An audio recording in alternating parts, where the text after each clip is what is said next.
بسم اللہ والحمد للہ والصلاة والسلام علی رسول اللہ وعلی آلہ واصحابہ اجمعین الی یوم الدین۔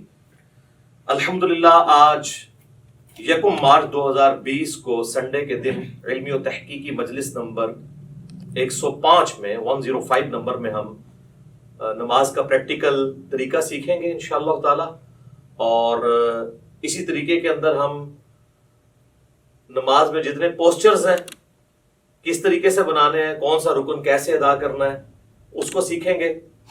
اس کے بعد پھر عام نماز کا جو طریقہ ہے اس کے بعد انشاءاللہ تعالی نماز وطر کے طریقے کو، نماز جنازہ کے طریقے کو اور نماز عیدین کے طریقے کو انشاءاللہ تعالی۔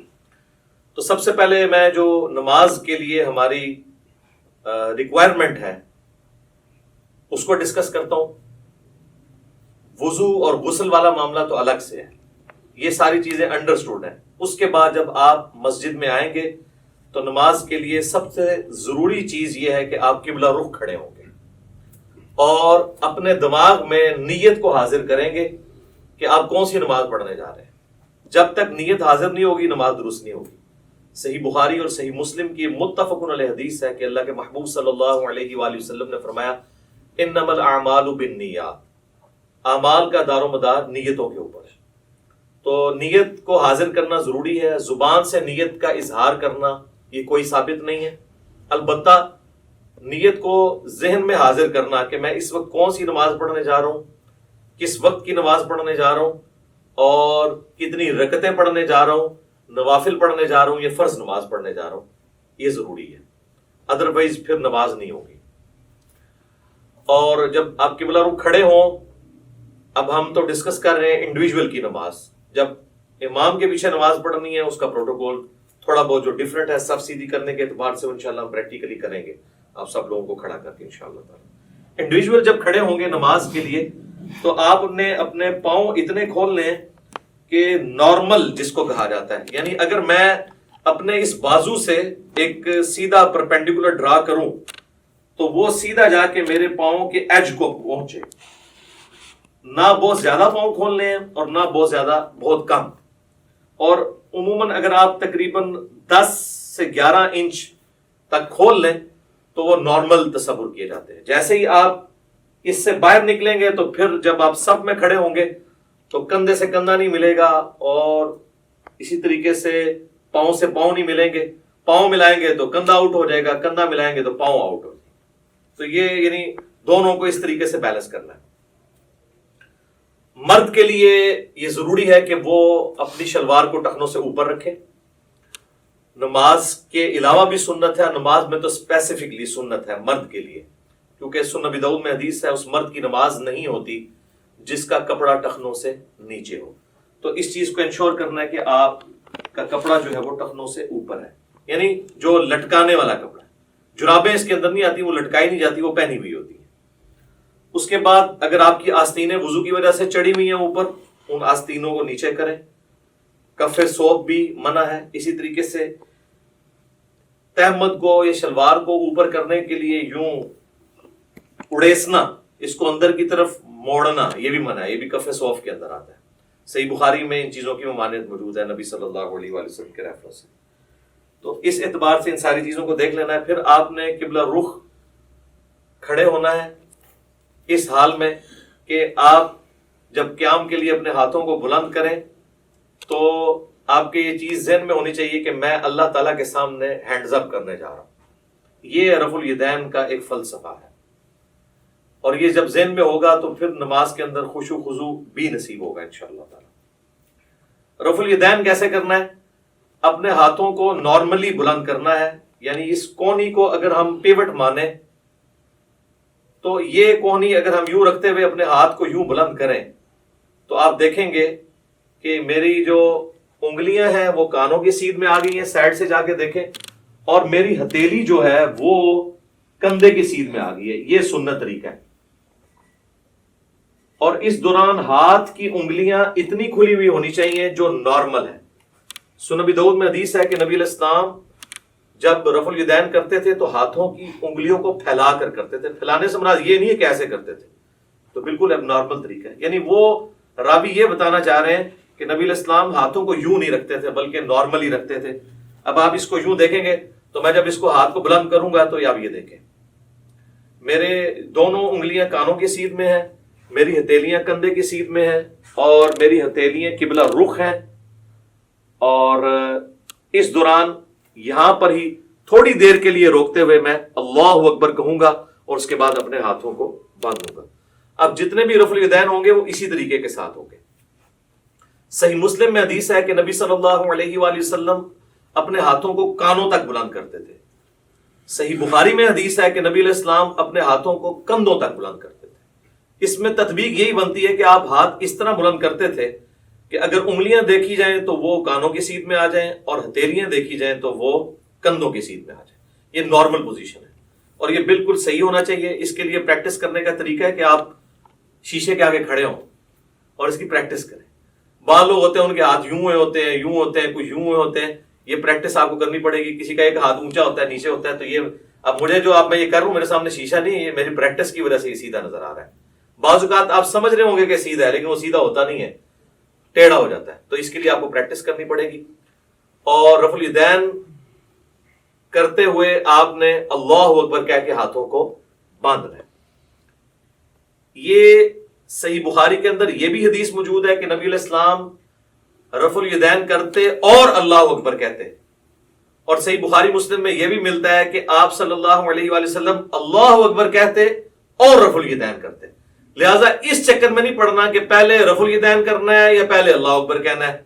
دونوں بیک وقت کہنے ہیں, آگے پیچھے کہنے ہیں, جس بھی طریقے سے کہیں سائملٹینیسلی آپ کہہ لیں. ہر صورتحال جو ہے وہ سنت کے مطابق ہے, کیونکہ اتنی جو باریکیاں ہیں نا وہ احادیث کے اندر نہ تو اللہ تعالیٰ کو مطلوب ہے کہ اس طرح کی رپورٹ کی جائے, نہ نبی علیہ السلام نے ان کو اس طریقے سے تعلیم فرمایا. تو یہ بڑی امپورٹنٹ چیز ہے اس حوالے سے. اللہ اکبر کہہ کے آپ نے ہاتھوں کو باندھا. اب ذرا یہ ہاتھوں کو باندھنے کی پوزیشن آپ ذرا دیکھ لیں. یہ میرا جو لیفٹ والا ہاتھ ہے یہ بعض لوگ یوں کر کے مٹھی بند کر لیتے ہیں, اس کو آپ نے یوں رکھنا ہے جو نارمل پوزیشن ہے. اس کے بعد آپ نے یہ دایاں ہاتھ بائیں ہاتھ کے اوپر یوں رکھا کہ جو نارمل پوزیشن ہے. بعض لوگ یوں کر کے پکڑ لیتے ہیں, ٹھیک ہے اگر آسانی ہے یوں کر کے پکڑ لیں, یہ نارمل پوزیشن ہے. اور اگر آپ اس کو یوں رکھیں گے تو آپ کو رکھنے میں بھی آسانی ہوگی. یہ سنت طریقہ ہے جو صحیح بخاری کی حدیث کی روشنی میں ہمیں پتہ چلتا ہے, کیونکہ صحیح بخاری میں حدیث ہے کہ سہل ابن سعد الساعدی کہتے ہیں کہ نبی صلی اللہ علیہ وآلہ وسلم کے زمانے میں ہمیں حکم دیا جاتا تھا کہ ہم اپنا دایاں ہاتھ بائیں زیرہ کے اوپر رکھیں. اب زیرہ جو ہے یہ کونی سے لے کے انگلیوں تک ہے. اور ابو داؤد اور نسائی کے اندر حدیث ہے کہ نبی علیہ السلام نے اپنا دایاں ہاتھ بائیں رسق را سین غین کف اور ساعد پر رکھا. ساعد کہتے ہیں کف سے لے کر کونی تک. یہ کف کا لفظ تو اردو زبان میں بھی استعمال ہوتا ہے, یہ عربی کا ہے. اور یہاں انگلی سے لے کے کف تک رسخ کہلاتا ہے, اور اس پورے کو ہم کہتے ہیں زیرہ. اور آپ دیکھیں پرانے زمانے میں جب جنگیں لڑی جاتی تھی تو زیرہ پہنی جاتی تھی, پورے جسم پہ بھی پہنی جاتی تھی. اور اس طرح صحیح مسلم میں اتنا ہی ملتا ہے کہ نبی علیہ السلام نے اپنا دایاں ہاتھ بائیں ہاتھ پر باندھا. ڈیٹیل بخاری میں اور ابو داؤد میں اور سنن نسائی میں ملتی ہے. مسند احمد میں روایت ہے کہ سینے پہ باندھا. اب سینے سے مراد یہ نہیں کہ آپ نے یوں کر کے باندھ لیا. سینے کی ڈیفینیشن ہے یہ نہر سے لے کر ناف تک, یہ سارے کا سارا سینہ ہے. یہ سینہ ہے. اس میں جہاں پہ بھی لائی کرے گا تو آٹومیٹکلی آپ دیکھیں جب آپ یوں کریں گے اور یوں رکھیں گے تو وہ ایک خاص پوزیشن پہ آئے گا جو نہ بہت اونچا نہ بہت نیچا, ناف سے برل یہ اوپر ہی ہے اور نہر سے کافی نیچے ہے. یہ نارمل پوزیشن ہے. اسی پوزیشن میں جب آپ جماعت کے ساتھ نماز پڑھیں گے تو پاؤں سے پاؤں بھی ملا سکیں گے اور کندھے سے کندھا بھی. جیسے ہی آپ یہ اوپر چلے گئے تو پھر یہ دیکھیں کونیاں ملیں گی, کندھا نہیں ملے گا. اسی طریقے سے میرے بھائیوں جب آپ ناف سے نیچے ہاتھ باندھتے ہیں نا تو یہ خلاف سنت ہے. اس حوالے سے جو سنن ابی داؤد کی ایک حدیث پیش کی جاتی ہے تو امام داؤد رحمہ اللہ تعالیٰ نے خود ساتھ لکھا ہے کہ اس حدیث میں ایک راوی ہیں عبد الرحمن بن اسحاق الکوفی, جس کے بارے میں نے خود احمد بن حنبل سے سنا ہے کہ وہ اس کو ضعیف کہا کرتے تھے. اور یہاں پر لوگوں نے یعنی وہ روایت تو پیش کی لیکن ساتھ جو امام کا حکم تھا اس کو سکپ کر دیا. تو ایسے بھی نہیں کریں گے، ایسے بھی نہیں کریں گے، بلکہ اس طریقے سے ہاتھ باندھیں گے جو سنت طریقہ ہے۔ یا پھر دوسرا طریقہ یہ ہے کہ وضع الیدین کی بجائے ارسال الیدین کیا جائے۔ اس کے لیے ہم پھر یوں کریں گے کہ آپ نے یوں رفع الیدین کیا، اللہ اکبر کہہ کے ایسے، بعض لوگ بالکل ایسے ساتھ ملا لیتے ہیں، بعض مٹھیاں بند کر لیتے ہیں، بعض ایسے کر کے کھڑے ہو جاتے ہیں، بالکل غلط ہے۔ بالکل نارمل پوزیشن پہ جہاں پہ آئیں گے یہ ارسال الیدین ہوگا، یہ بھی سنت ہے۔ اگرچہ اس حوالے سے جو سنن طبرانی کی روایت ہے اس میں خصیب الجحد الراوی جو ہے وہ ضعیف ہے، لیکن چونکہ موقوفاً روایتیں عبداللہ ابن زبیر سے ملتی ہیں المصنف ابن ابی شیبہ میں، بلکہ مصنف ابن ابی شیبہ میں پورا چیپٹر ہے ان صحابہ اور تابعین کا بیان جو ہاتھ باندھ کے نماز پڑھا کرتے تھے، اور ان صحابہ اور تابعین کا بیان جو ہاتھ کھول کر نماز پڑھا کرتے تھے، یہ دونوں طریقے سنت ہے۔ اور میں نے تو سنن ابی داؤد کی جو 730 نمبر حدیث ہے اس سے بھی یہ چیز ثابت کی ہے کہ انڈائریکٹلی ابو حمید سعدی کی جو 10 صحابہ والی حدیث ہے وہ بھی اس کو سپورٹیو ہے کہ ارسال الیدین کرنا بھی سنت ہے۔ اس پہ میرا کلپ الحمدللہ لاکھوں لوگوں نے دیکھا ہے، فیس بک کے اوپر بھی، یوٹیوب کے اوپر بھی۔ آج میں اس ڈیٹیل میں نہیں جاؤں گا، بہرحال ارسال الیدین بھی سنت ہے۔ الحمدللہ ہم دونوں طریقے سے نماز پڑھتے ہیں، کم از کم میں ایک نماز ضرور ارسال الیدین سے پڑھتا ہوں، لیکن میں وضع الیدین کو اس لیے پریفر کرتا ہوں کہ میں یہ خواہش کرتا ہوں کہ میں اللہ تعالیٰ کے سامنے اس حال میں بھی کھڑا ہوں۔ اب جو لوگ صرف ارسال الیدین کرتے ہیں وہ اس سنت سے محروم ہو جاتے ہیں، اسی طریقے سے جو لوگ رکوع کے بعد ہاتھ باندھنے کے قائل ہیں وہ بھی اس سنت سے محروم ہو جاتے ہیں۔ تو ہم اس سنت پہ بھی عمل کرتے ہیں اور اس پہ بھی، رکوع سے پہلے یوں اور رکوع کے بعد ارسال الیدین، اس پہ تو اجماع ہے اہل سنت کے تمام مکاتب فکر، حنفی، شافعی، مالکی، حنبلی اور اہل حدیث بھی۔ یہ تو چند علماء عرب ہیں جنہوں نے یہ کام ڈالنا شروع کیا رکوع کے بعد ہاتھ باندھنے والا، اس پہ تو اجماع امت ہے، اور میں نے دلائل کے ساتھ ثابت کیا ہے۔ صحیح بخاری میں اس کے اشارے موجود ہیں، سنن ابی داؤد کے اندر ابو حمید سعدی والی حدیث میں اس کے اشارے موجود ہیں کہ ارسال الیدین کیا جائے گا رکوع کے بعد۔ تو لہٰذا دونوں طریقے سنت ہیں۔ ارسال الیدین سے ہم نماز پڑھتے ہیں، فرض نماز پڑھتے ہیں، سنیوں کی مسجد کی پہلی صف میں پڑھتے ہیں، چاہے کسی کو برا لگے، الحمدللہ، مطلب اس میں تو کوئی آر نہیں ہمیں اس بات کو کرنے میں۔ تو ارسال الیدین بھی سنت ہے اور وضع الیدین بھی سنت ہے۔ تو آپ اچھا بعض لوگ جو ہے نماز شروع کرتے ہی اللہ اکبر کہہ کے یوں ہاتھ چھوڑ دیتے ہیں اور پھر یوں ہاتھ باندھتے ہیں، یہ بھی خلاف سنت ہے۔ آپ نے ہاتھ چھوڑنے ہیں تو چھوڑ کے نماز پڑھے، یہ بھی سنت ہے، اور آپ نے ہاتھ باندھنے ہیں تو باندھ کے نماز پڑھے تو وہ بھی سنت ہے، لیکن یہ یوں کر کے یوں نہ کریں۔ اس کے بعد پھر آپ اللہ اکبر کہتے ہوئے اگلے رکن میں جائیں گے اور رفع الیدین کرتے ہوئے اسی طریقے سے، اور وہ ہے رکوع۔ یوں دیکھیں، اللہ اکبر۔ اب رکوع کے اندر آپ نے ساری انگلیاں جو ہیں ہاتھوں کی پھیلا کے رکھنی ہیں اور مضبوطی کے ساتھ گھٹنوں کو پکڑنا ہے اور ان بازوؤں کو بالکل سیدھا کر دینا ہے۔ جب آپ سیدھا کریں گے تو آپ کی کمر آٹومیٹکلی خود بخود سیدھی ہو جائے گی، جو سنت طریقہ ہے، اور آرام سے یہاں پہ آپ تسبیحات کریں گے، اور اس کے بعد سکون سے پھر آپ تسبیحات پڑھنے کے بعد جو میں بعد میں بتاؤں گا، سمع اللہ لمن حمدہ، ربنا ولک الحمد حمدا کثیرا طیبا مبارکا فیہ، مختلف قسم کے الفاظ ہیں، ربنا ولک الحمد بھی کہہ سکتے ہیں۔ اور اس حالت میں آپ نے ہاتھ باندھنے نہیں بلکہ ارسال الیدین کرنا ہے، اور کم از کم اتنی دیر کھڑے ہونا ہے کہ جتنی دیر آپ ربنا لک الحمد کہیں۔ بعض لوگوں کی عادت ہے کہ وہ سمع اللہ لمن حمدہ کہہ کے تو ساتھ ہی ایسے چلے جاتے ہیں سجدے میں، یہ بالکل خلاف سنت ہے، نماز نہیں ہوگی۔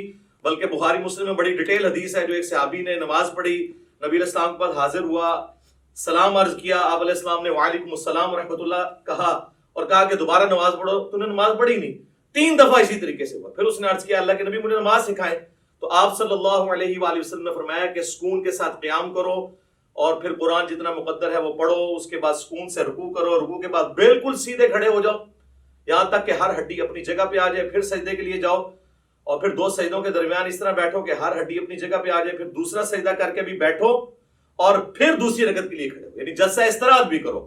یہ صحیح بخاری میں 6251 نمبر حدیث ہے، جس کے تحت میں سمجھتا ہوں کہ علماء عرب نے جو جلسہ استراحت کو چھوڑ دیا یہ خلاف سنت ہے ان کی نماز۔ ربنا لک الحمد بھی کہہ سکتے ہیں، اللہم ربنا ولک الحمد بھی کہہ سکتے ہیں، جو بھی وہ انشاءاللہ میں پریکٹیکل جب کروں گا تو آپ کو پتہ چل جائے گا۔ اس کے بعد آپ نے سجدہ میں جانا ہے، اور اس کے لیے سنت یہ ہے کہ آپ نے پہلے ہاتھ لگانے ہیں، اس کے بعد گھٹنے لگانے ہیں اور نبی علیہ السلام کی حدیث ابو داؤد میں موجود ہے، آپ صلی اللہ علیہ وآلہ وسلم نے فرمایا کہ اونٹ کی طرح مت بیٹھو. اور بعض لوگ کہتے ہیں جی اونٹ تو بیٹھتا ہی اس طرح کہ پہلے ہاتھ لگاتا ہے پھر گھٹنے. تو میں اس پہ اکثر کہتا ہوں کہ نبی علیہ السلام نے اونٹ بٹھایا ہوا ہے، اس میں آگے الفاظ موجود ہیں پہلے ہاتھ لگاؤ بعد میں گھٹنے.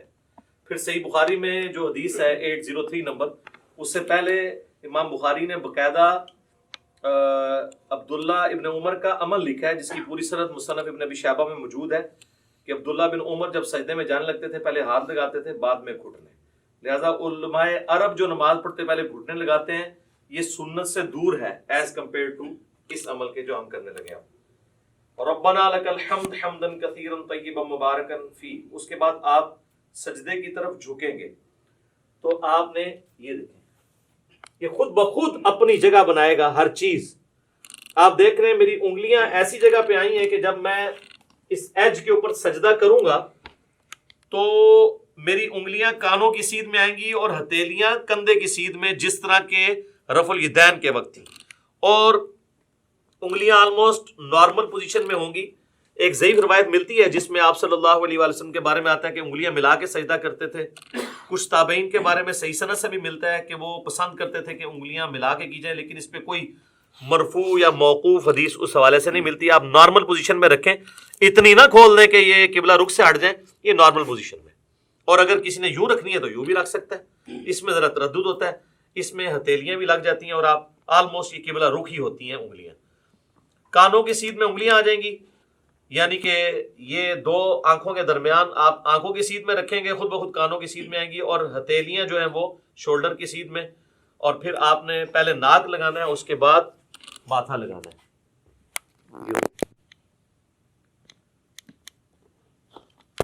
اسی حالت میں سجدے کی تسبیحات آپ نے پڑھنی ہے، سبحان ربی الاعلی، یا باقی تسبیحات انشاءاللہ پڑھ کے بتا دوں گا. اور پاؤں کی انگلیاں قبلہ رخ ہونی چاہیے، دونوں ایڑیاں آپس میں جڑی ہوئی ہوں، اور ہاتھ جو ہیں وہ پہلوؤں سے الگ ہوں، رانے جو ہیں وہ پنڈلی کے جوڑ سے الگ ہوں نارمل پوزیشن کے اوپر. اور ادھر سے اگر یعنی اس میں گیپ بھی موجود ہونا چاہیے. سب سے افضل طریقہ تو یہی ہے کہ تھوڑا اور بڑا کر لیا جائے سجدہ یوں کر کے، لیکن وہ آج کل ہماری صفحے جو ڈیزائن ہے اس میں وہ بڑے والا سجدہ نہیں ہوتا جو بخاری مسلم میں آتا ہے کہ بکری کا بچہ بھی گزر سکتا تھا، وہ اعلیٰ ترین درجہ ہے.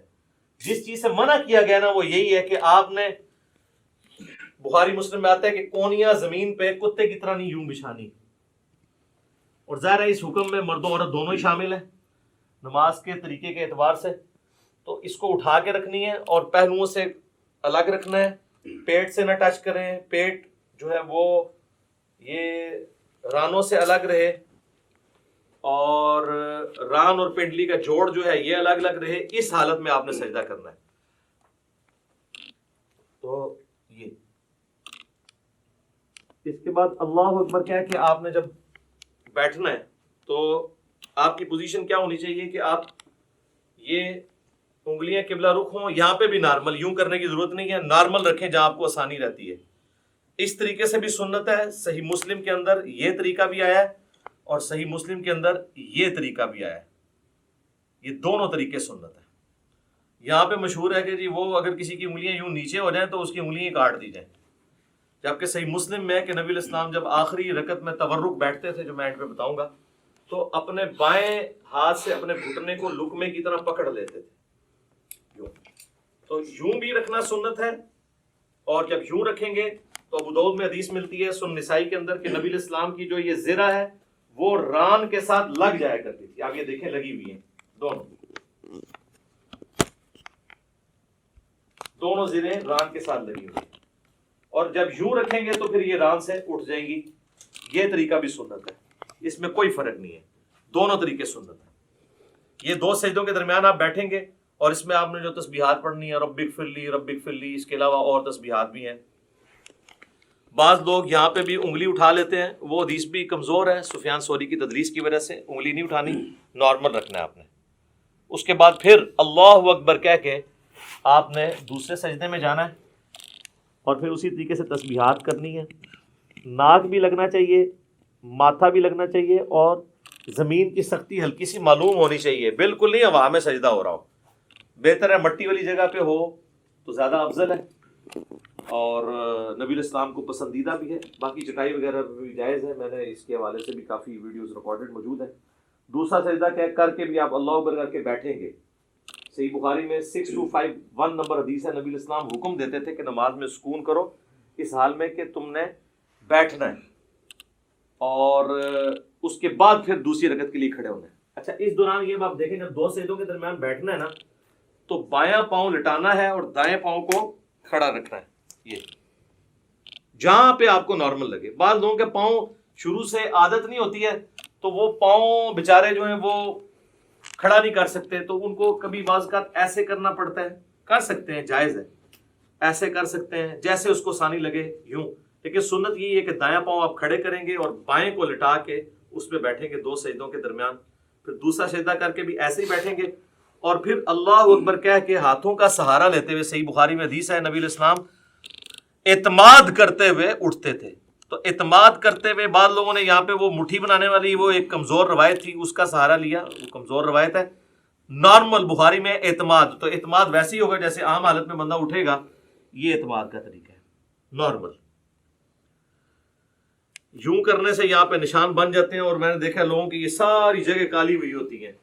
تو یہ تو اب ادھر تو آپ قالین پہ کر لیں گے، تو صحابہ کرام تو مٹی کے اوپر نماز پڑھتے تھے، تو کیا حالت ہو جاتی ہوگی اگر یہ والا کام ہو.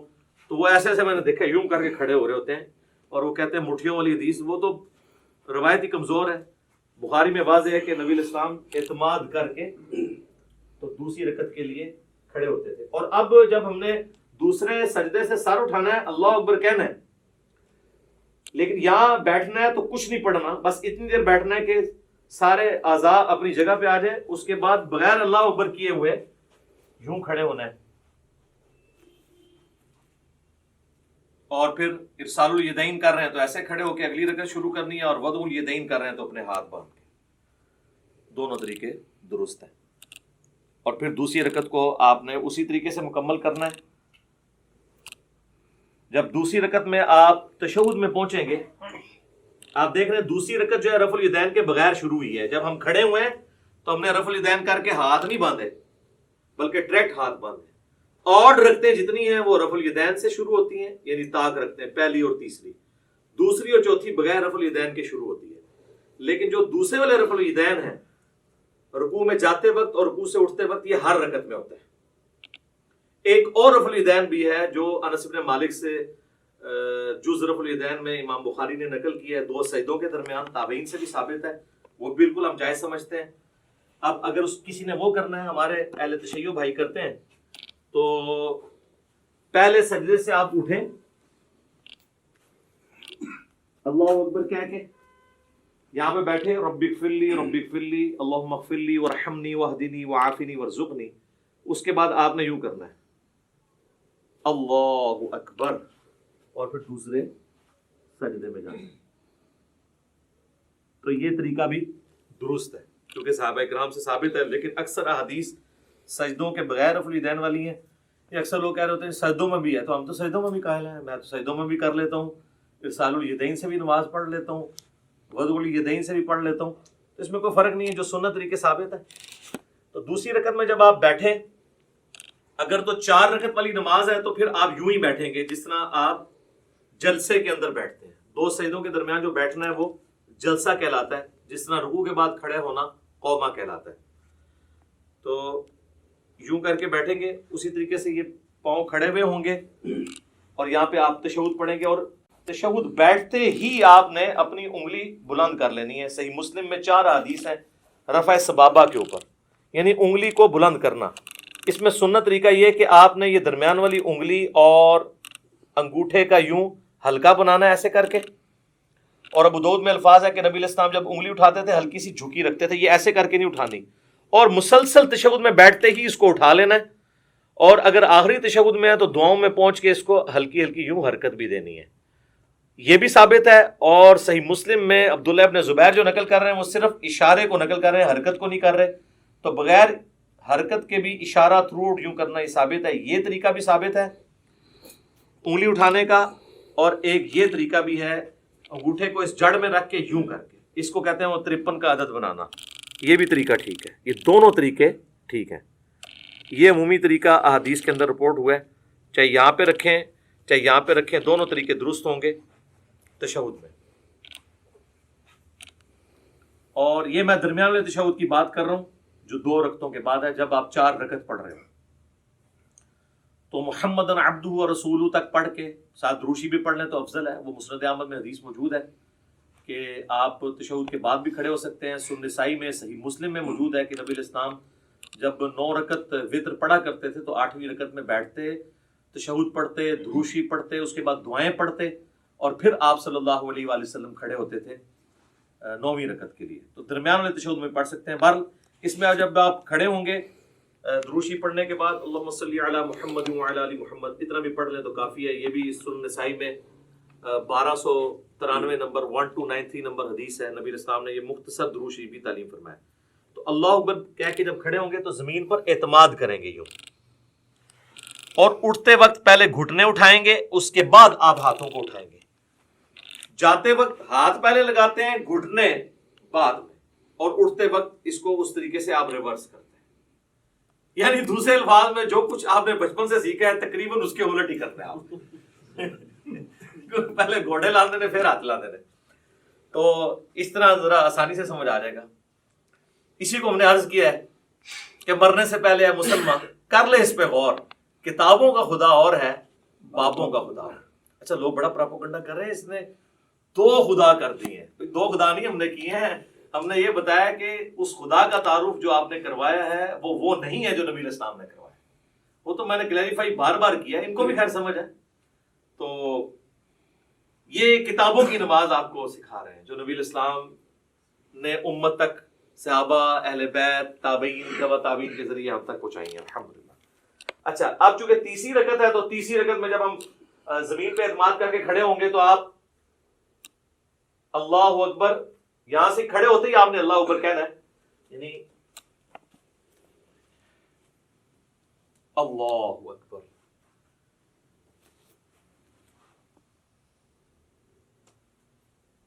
پھر وضع الیدین کر لینا ہے، یا اگر آپ نے ارسال الیدین کرنا ہے تو آپ یوں کر لیں۔ اور پھر تیسری رکعت میں جو پڑھنا ہے وہ انشاءاللہ میں پریکٹیکلی پڑھ کے بھی بتا دوں گا، سب کو پتہ ہی ہے، ہم تو پوسچرز اس وقت ڈسکس کر رہے ہیں کیسے کیسے بنانے ہیں۔ تیسری رکعت بھی اسی طریقے سے ہوگی، اور تیسری رکعت میں بھی دوسرا سجدہ کرنے کے بعد جلسے میں بیٹھ کے، جسے جلسہ استراحت کہتے ہیں، پھر آپ نے کھڑے ہونا ہے تیسری رکعت کے لیے اور چوتھی رکعت کے لیے، اور وہ رفع الیدین کے بغیر ہوگی، ڈائریکٹلی ہاتھ باندھیں گے یا ارسال الیدین کریں گے نارمل پوزیشن میں۔ پھر اسی طریقے سے اللہ اکبر کہہ کے آپ رکوع میں جائیں گے، پھر رکوع سے اٹھیں گے اور ربنا لک الحمد کہیں گے۔ تو چوتھی رکعت میں جب آپ دوسرا سجدہ کر کے بیٹھیں گے تو صحیح بخاری میں موجود ہے نبی صلی اللہ علیہ وآلہ وسلم تورک کیا کرتے تھے، اور اس میں الفاظ ہیں کہ چوتھی رکعت میں بیٹھتے تھے، اور ابو داؤد میں یہ الفاظ ہیں ابو حمید سعدی والی حدیث کے اندر کہ جس رکعت میں آپ نے سلام پھیرنا ہوتا تھا نا اس میں آپ تورک کرتے تھے۔ تو اس سے ہمیں یہ بات پتہ چلی کہ چاہے 4 رکعت والی نماز ہے، 3 والی ہے، 2 والی ہے، جس تشہد میں دروشی پڑھنے کے بعد آپ نے سلام پھیرنا ہے اس میں آپ نے تورک کرنا ہے۔ اور اس میں حکمت بھی ہے کہ اس میں انسان تھکتا نہیں ہے۔ تورک جو ہے یہ دایاں پاؤں آپ نے بائیں پاؤں کے نیچے سے گزار کے دائیں پاؤں کو آپ نے کھڑا کرنا ہے، اور آپ نے دائیں پاؤں کے نیچے سے بائیں پاؤں کو گزارنا ہے اس حالت میں، یہ تورک ہے۔ اور آپ یوں بھی کر سکتے ہیں۔ یہ ابو داؤد میں یہ بھی حدیث ہے کہ نبی علیہ السلام نے اپنے دونوں پاؤں ایک طرف نکال دیے، ٹھیک ہے، یہ ایک طرف نکالے ہوئے میں نے دونوں پاؤں، یہ بھی ٹھیک ہے، یہ بھی ٹھیک ہے۔ اس میں حکمت یہ ہے کہ جب آپ یوں بیٹھتے ہیں نا تو آخری تشہد تو چونکہ نبی علیہ السلام کا بہت زیادہ دعاؤں پہ ہوتا تھا، لمبا ہوتا تھا، اس میں آپ تھکتے نہیں ہیں۔ اس طرح بیٹھیں گے تو تھوڑی دیر کے بعد آپ کو تھکاوٹ محسوس ہونا شروع ہو جاتی ہے، الا یہ کہ بہت پتلا بندہ اس کو تو فیل نہیں ہوتا۔ تو یہ درمیان والا تشہد ہے اور یہ آخری تشہد ہے، چاہے وہ فجر کا ہو، مغرب کا ہو، عشاء کا ہو، آخری تشہد اس طریقے سے ہونا ہے۔ اور اس میں بھی آپ نے اس طرح انگلی اٹھا کے رکھنی ہے، تشہد میں مسلسل انگلی اٹھانی ہے۔ یہ جو کہتے ہیں اشہد ان لا الہ پہ اٹھاؤ، الا اللہ پہ گرا دو، یہ کوئی ثابت نہیں ہے۔ یہاں پہ رکھیں، یہ بھی سنت ہے، اور یہ صحیح مسلم میں الفاظ ہیں کہ نبی علیہ السلام جب تشہد میں بیٹھتے تو اپنا دایاں ہاتھ جو ہے وہ دانے گھٹنے کے اوپر بائیں گھٹنے پہ رکھ کے اس کو لقمے کی طرح پکڑ لیتے، جو آپ کے بابوں نے آپ کو سکھایا کہ جس کی انگلیاں نیچے ہوں انگلیاں کاٹ دی جائے. اور یہ وہ سنت ہے جو صحیح مسلم کے اندر ہے. ہر شے پٹھی دسی تانوں پھر کہندے ساڈے بابیاں نوں کچھ کہندا ہے اور کینوں کہواں میں نیوٹن نوں کہواں جنہاں نے کام پایا انہاں نوں کہنا ہے نا. یہ بھی سنت ہے، یہ صحیح مسلم میں یہ بھی سنت آئی ہے اور یہ بھی، یہ مسلسل اٹھا کے رکھنی ہے. اور ابو داؤد میں نسائی میں آتا ہے کہ جب آپ دعاؤں میں پہنچتے تھے نا تشہد کے اینڈ پہ درود شریف کے بعد تو ہلکا ہلکا اسے یوں حرکت بھی دیتے تھے. اور اس کے بعد جب آپ پورا تشہد دعائیں مانگ لیں گے پھر آپ نے دائیں اور بائیں سلام پھیرنا ہے. اس میں جو امام مسجد حضرات ہیں وہ تو سلام یہیں پھیر رہے ہوتے ہیں، السلام علیکم ورحمۃ اللہ، اور دوسرا سلام ادھر کرتے ہیں السلام علیکم ورحمۃ اللہ. یہ بالکل خلاف سنت ہے. آپ نے دائیں طرف والے نمازیوں کو بھی اور فرشتے ہوں تو ان کی طرف بھی سلام بھیجنا ہے. تو اس کے لیے طریقہ یہ ہے کہ آپ نے پوری گردن موڑنی ہے یوں کر کے السلام علیکم ورحمۃ اللہ، السلام علیکم ورحمۃ اللہ. اچھا عربیوں کو ایک بڑا مسئلہ ہے. اچھا السلام علیکم ورحمۃ اللہ وبرکاتہ بھی ثابت ہے ابو داؤد کے اندر، دونوں طریقے درست ہیں. عربی جو ہے نا ہمارے اجمی لوگوں کو نا، وہ چونکہ امام کے پیچھے ہم لوگ تو عادت ہے نا کہ امام جب پہلا سلام پھیرتا ہے نا تو جب وہ رحمت اللہ پہ پہنچتا ہے تو ہم پہلا پھیرتے ہیں، پھر وہ دوسرے کے رحمت اللہ پہ پہنچتا ہے تو ہم دوسرا پھیرتے ہیں. عربی کیا کرتے ہیں کہ وہ انتظار کرتے ہیں کہ امام دونوں طرف پھیرے، السلام علیکم ورحمۃ اللہ، السلام علیکم ورحمۃ اللہ، اور اس کے بعد وہ پھیرتے ہیں. آپ نے دیکھا وہ عرب کے ٹی وی پہ بھی جب آپ کو آواز آ رہی ہوتی ہے اس کی مکبر کی پیچھے سے تو اور وہ یہ سمجھ رہے ہوتے ہیں کہ ہم صحیح طریقے پہ چل رہے ہیں، دونوں طریقے درست ہیں کیونکہ اب ہے تو پیچھے ہی ہے نا. جب پہلا سلام پھیرا اس کے بعد ہی آپ نے بھی پہلا پھیرا نا، تو یہ نہیں کہ پورا پھیرے. اگر اس طریقے سے بھی کوئی کرنا چاہتا ہے وہ بھی ٹھیک ہے. یہ خام خواہ لوگوں پہ فتوے لگانا کہ وہ امام سے آپ آگے نکلے، امام سے کب آگے نکلے؟ امام نے السلام علیکم ورحمۃ اللہ کہا اس کے بعد ہی ہم نے کہا، اور امام نے جب دوسرا پھیرا اس کے بعد ہی ہم نے کہا. وہ تو حدیث ہے بخاری مسلم میں کہ جو امام سے پہلے رکوع سے سر اٹھائے تو اسے ڈر جانا چاہیے کہ اللہ تعالیٰ اس کا سر جو ہے وہ گدھے کا نہ بنا دے. پوسچرز میں آپ نے امام سے پہلے کوئی کام نہیں کرنا. باقی جو بیچ میں پڑھنا ہے وہ آگے پیچھے ہو سکتا ہے، وہ تو نہ آپ سن رہے ہوتے ہیں اس کی نہ وہ آپ کی سن رہا ہوتا ہے. کئی بار ہم تشہد ختم کر کے بیٹھ جاتے ہیں، امام کا تشہد ختم ہی نہیں ہوتا، اس میں آگے پیچھے ہو سکتا ہے. پوسچرز نہیں آپ آگے پیچھے کر سکتے. اور دیکھیں اللہ نے نماز میں کیا برکت رکھی ہے کہ نماز میں مسلمانوں کی یونٹی ہے. کوئی فرقہ بھی دوسرے کے پیچھے نماز پڑھ سکتا ہے کیونکہ بیسک سٹرکچر سب کی یہی ہے 4 رکعتوں میں. پہلے قیام کے بعد رکوع کے بعد کھڑے ہونا، اس کے بعد سجدے میں جانا، 2 سجدوں کے درمیان بیٹھنا. اور ایون سنی شیعہ کی کتابیں تو متفق ہیں، شیعہ بھی جو ہے وہ جلسہ اس طرح آتی ہے یعنی دوسرے سجدے کے بعد بیٹھ کے اٹھتے ہیں، اور اہل سنت بھی جو کتاب و سنت کے فالوورز ہیں وہ اسی طریقے سے اٹھتے ہیں. بہرحال کوئی ڈائریکٹ اٹھے یا اس طریقے سے اٹھے، دونوں طریقوں میں وہ ایک فرقے والا دوسرے فرقے والے امام کے پیچھے نماز پڑھ سکتا ہے. یہ اللہ نے نماز کی حفاظت کی ہے. نماز کی بیسک سٹرکچر میں کوئی فرق نہیں ہے. ورنہ تو یہ ہوتا کہ شیعہ کے قیام کا وقت ہے، آپ کے رکوع کا وقت آ جائے تو پھر کس طرح ایک دوسرے کے پیچھے پڑھ سکے نماز. تو یہ اللہ تعالیٰ نے کم از کم بیسک سٹرکچر جو ہے، باقی جو چھوٹی موٹی چیزیں ان پہ اختلاف ہو سکتا ہے، بہتری کی طرف جانا چاہیے. تو یہ میں نے آپ کو ایک بلیو پرنٹ پیش کر دی ہے، قیام کیسے کرنا ہے، رفع الیدین کیسے کرنا ہے، اور اسی طریقے سے سجدہ کیسے کرنا ہے، 2 سجدوں کے درمیان بیٹھنا کیسے ہے، کون سی چیز پہلے لگانی ہے، کون سی بعد میں، کیسے سہارا لے کے اٹھنا ہے، انگلیاں کیسے رکھنی ہے، ساری چیزیں بتا دی ہیں. اہل تشیع کے ہاں ایک ریناؤنڈ چیز ہے کہ وہ جب یعنی نماز کا اختتام کرتے ہیں تو 3 دفعہ اللہ اکبر ایسے کہتے ہیں، تو سلام نہیں پھیرتے. لیکن شیعہ سلام پھیرنے کے قائل بھی ہیں. خامنائی صاحب نے نماز پڑھائی، ثاقب اکبر صاحب نے مجھے خود کہا، میں نے ان کے پیچھے نماز پڑھی، انہوں نے دونوں طرف سلام پھیرا. دونوں طریقے درست ہیں. باقی اللہ اکبر پہ تو ہم بھی متفق ہیں کہ نماز کے اینڈ پہ ہم بھی بلند آواز سے اللہ اکبر کہتے ہیں. بخاری مسلم میں حدیث ہے کہ نبی علیہ السلام کی نماز کا مکمل ہونا اللہ اکبر کی آواز سے، تکبیر کی آواز سے پہچانا جاتا تھا. اس کے بعد آہستہ آواز سے 3 دفعہ استغفر اللہ، اور پھر اللہم انت السلام و منک السلام تبارک یا ذا الجلال والاکرام. جو ہمارے گرین اور بلو کارڈز آپ پڑھ سکتے ہیں، سب کچھ موجود ہے اس کے اندر. تو یہ بیسک سٹرکچر تھی جس میں نے کوشش کی کہ آپ کو ایک اوور آل پکچر پتہ چل جائے.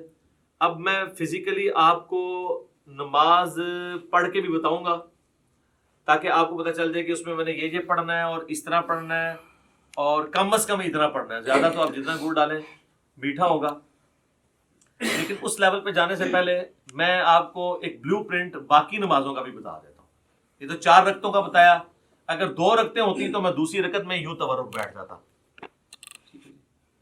اور اگر وطر کی نماز ہوتی تو وطر کا طریقہ بھی اب ہم ڈسکس کر رہے ہیں, تو وطر کا طریقہ بھی سیم اسی طریقے سے جس طرح عام نماز ہے. 3 وطر نبی علیہ السلام کی عمومی سنت ہے. صحیح بخاری میں قاسم بن محمد بن ابی بکر جو سیدنا ابو بکر رضی اللہ تعالیٰ عنہ کے پوتے ہیں, وہ کہتے ہیں میں نے صحابہ کرام کو 3 رکعت وطر پہ پایا, البتہ ایک میں حرج نہیں ہے. اور بخاری مسلم میں وہ تو مشہور حدیث ہے, رمضان ہو یا غیر رمضان, اما عائشہ کہتی ہیں نبی علیہ السلام 11 رکعت پڑھتے تھے, 8 تراویح اور 3 وطر, یا 8 نفل یا تہجد کچھ بھی کہہ لیں. تو 3 وطر کا طریقہ یہ ہے کہ آپ نے وطر کو مغرب سے مختلف کرنا ہے, کیونکہ المستدرک للحاکم میں صحیح ابن حبان میں موجود ہے, نبی علیہ السلام نے فرمایا اسے مغرب سے مختلف کرو. اور مغرب سے مختلف کرنے کا طریقہ کیا ہے کہ 2 طریقے ہیں. ایک وہ ہے جو صحیح بخاری اور مسلم میں آیا ہے عبداللہ بن عمر سے, کہ وہ 2 رکعتیں پڑھنے کے بعد سلام پھیر دیا کرتے تھے, اور پھر سلام پھیرنے کے بعد اگر کسی اپنے غلام کو کوئی حکم دینا ہوتا تو حکم دیتے, تاکہ یہ پتہ چل جائے کہ اس کے دوران بول سکتے ہیں, اور پھر 1 رکعت الگ سے پڑھا کرتے تھے. یہ مغرب سے مختلف کرنے کا ایک طریقہ ہے. دوسرا جو ہے وہ ہمیں سیدنا عمر فاروق رضی اللہ تعالیٰ عنہ سے صحیح ابن خزیمہ میں, ابن حبان میں, المستدرک للحاکم اور کئی کتابوں میں ملتا ہے کہ وہ کیا کرتے تھے کہ دوسرا جو تشہد ہے نا, جو 2 رکعتوں کے بعد جو تشہد ہے وہ نہیں بیٹھتے تھے. مغرب میں تو ہم بیٹھتے ہیں نا, تو دوسری رکعت میں بھی وہ جلسہ استراحت کرتے تھے اور تیسری رکعت کے لیے کھڑے ہو جاتے تھے. اور جب آپ تیسری رکعت کے لیے کھڑے ہوں گے, چونکہ یہ آڈ رکعت ہے, تو پھر یہ رفع الیدین سے شروع ہوگی. یہ بھی اکثر لوگ پوچھ رہے ہوتے ہیں کہ تیسری بغیر رفع الیدین دی ہوگی, رفع الیدین. سر آڈ رکعت سمپل فارمولہ ہے رفع الیدین کے ساتھ. رفع الیدین کتنے ہونے ہیں؟ 4 رفع الیدین تو اتفاقی ہیں. نماز شروع کرتے وقت, ہر رکعت میں رکوع میں جاتے وقت اور اٹھتے وقت 3 ہو گئے, اور 2 رکعتوں سے اٹھ کے یعنی تیسری رکعت کے اندر یہ 4 ہے, اور 5واں 2 سجدوں کے درمیان ہے. اس کے علاوہ بھی اگر جس کو جتنا شوق ہے کرتا رہے, ہر اٹھک بیٹھک پہ کرے, اس کی مرضی. یہ ایٹ لیسٹ ڈیٹم لیول ہے. اچھا جی, اب وطر میں چونکہ وہ مختلف اس طرح کرنا ہے, وہ تو میں نے آپ کو بتا دیا. جب آپ تیسری رکعت میں ہوں گے, چاہے وہ الگ سے پڑھ رہے ہوں آپ, چاہے وہ آپ فصل کر کے یعنی سلام درمیان والے دونوں پھیر کے اس کے بعد پڑھ رہے ہوں, تو جب آپ تیسری رکعت میں سورۃ الفاتحہ میں سورت ملا لیں گے, اس کے بعد آپ اس کے ساتھ ہی دعائے قنوت پڑھ سکتے ہیں. اللہم اہدنی فیمن ہدیت. آج کلپ چڑھ گیا ہوگی کہ اصل دعا کیڑی ہے, ٹھیک ہے جی. تو اور اس میں آپ ارسال الیدین اگر کیے ہوئے تو اس حالت میں پڑھیں گے, لیکن پڑھیں گے آپ رکوع سے پہلے. صحیح بخاری میں 1002 نمبر حدیث ہے, انس بن مالک کہتے ہیں وہ شخص غلط بیانی کر رہا ہے, جھوٹ بول رہا ہے, جو یہ کہہ رہا ہے کہ نبی صلی اللہ علیہ وآلہ وسلم قنوت وطر کی قنوت کی دعا جو ہے وہ رکوع کے بعد کیا کرتے تھے. آپ نے صرف 1 مہینہ رکوع کے بعد کی, وہ کافروں پہ بددعا کی تھی, قنوت نازلہ. آپ ہمیشہ رکوع سے پہلے کرتے تھے. رکوع سے پہلے کیسے؟ سورت ملائی, اس کے بعد یہ آپ نے پڑھ دیا اللہم اہدنی فیمن ہدیت, یہ دعا پوری کی, پھر آپ رفع الیدین کر کے رکوع میں چلے گئے. اور دوسرا طریقہ جو کم از کم 3 تابعین سے ثابت ہے اور سیدنا عمر سے بھی ثابت ہے, اور المصنف ابن ابی شیبہ میں, مستدرک الحاکم میں, صحیح ابن حبان کے اندر, ابن خزیمہ کے اندر, المعجم الکبیر طبرانی کے اندر ڈیٹیل سے مل جائے گا آپ کو کہ سیدنا عمر جو ہے وہ تکبیر کہتے تھے دعائے قنوت پڑھنے سے پہلے.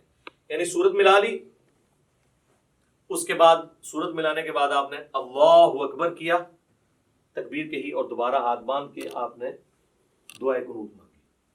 اس میں ہاتھ نہیں اٹھانے ہوتے کیونکہ یہ قنوت نازلہ نہیں ہے, یہ عام قنوت ہے. عام قنوت میں ہاتھ باندھے جاتے ہیں یا ارسال الیدین کر کے آپ پڑھیں.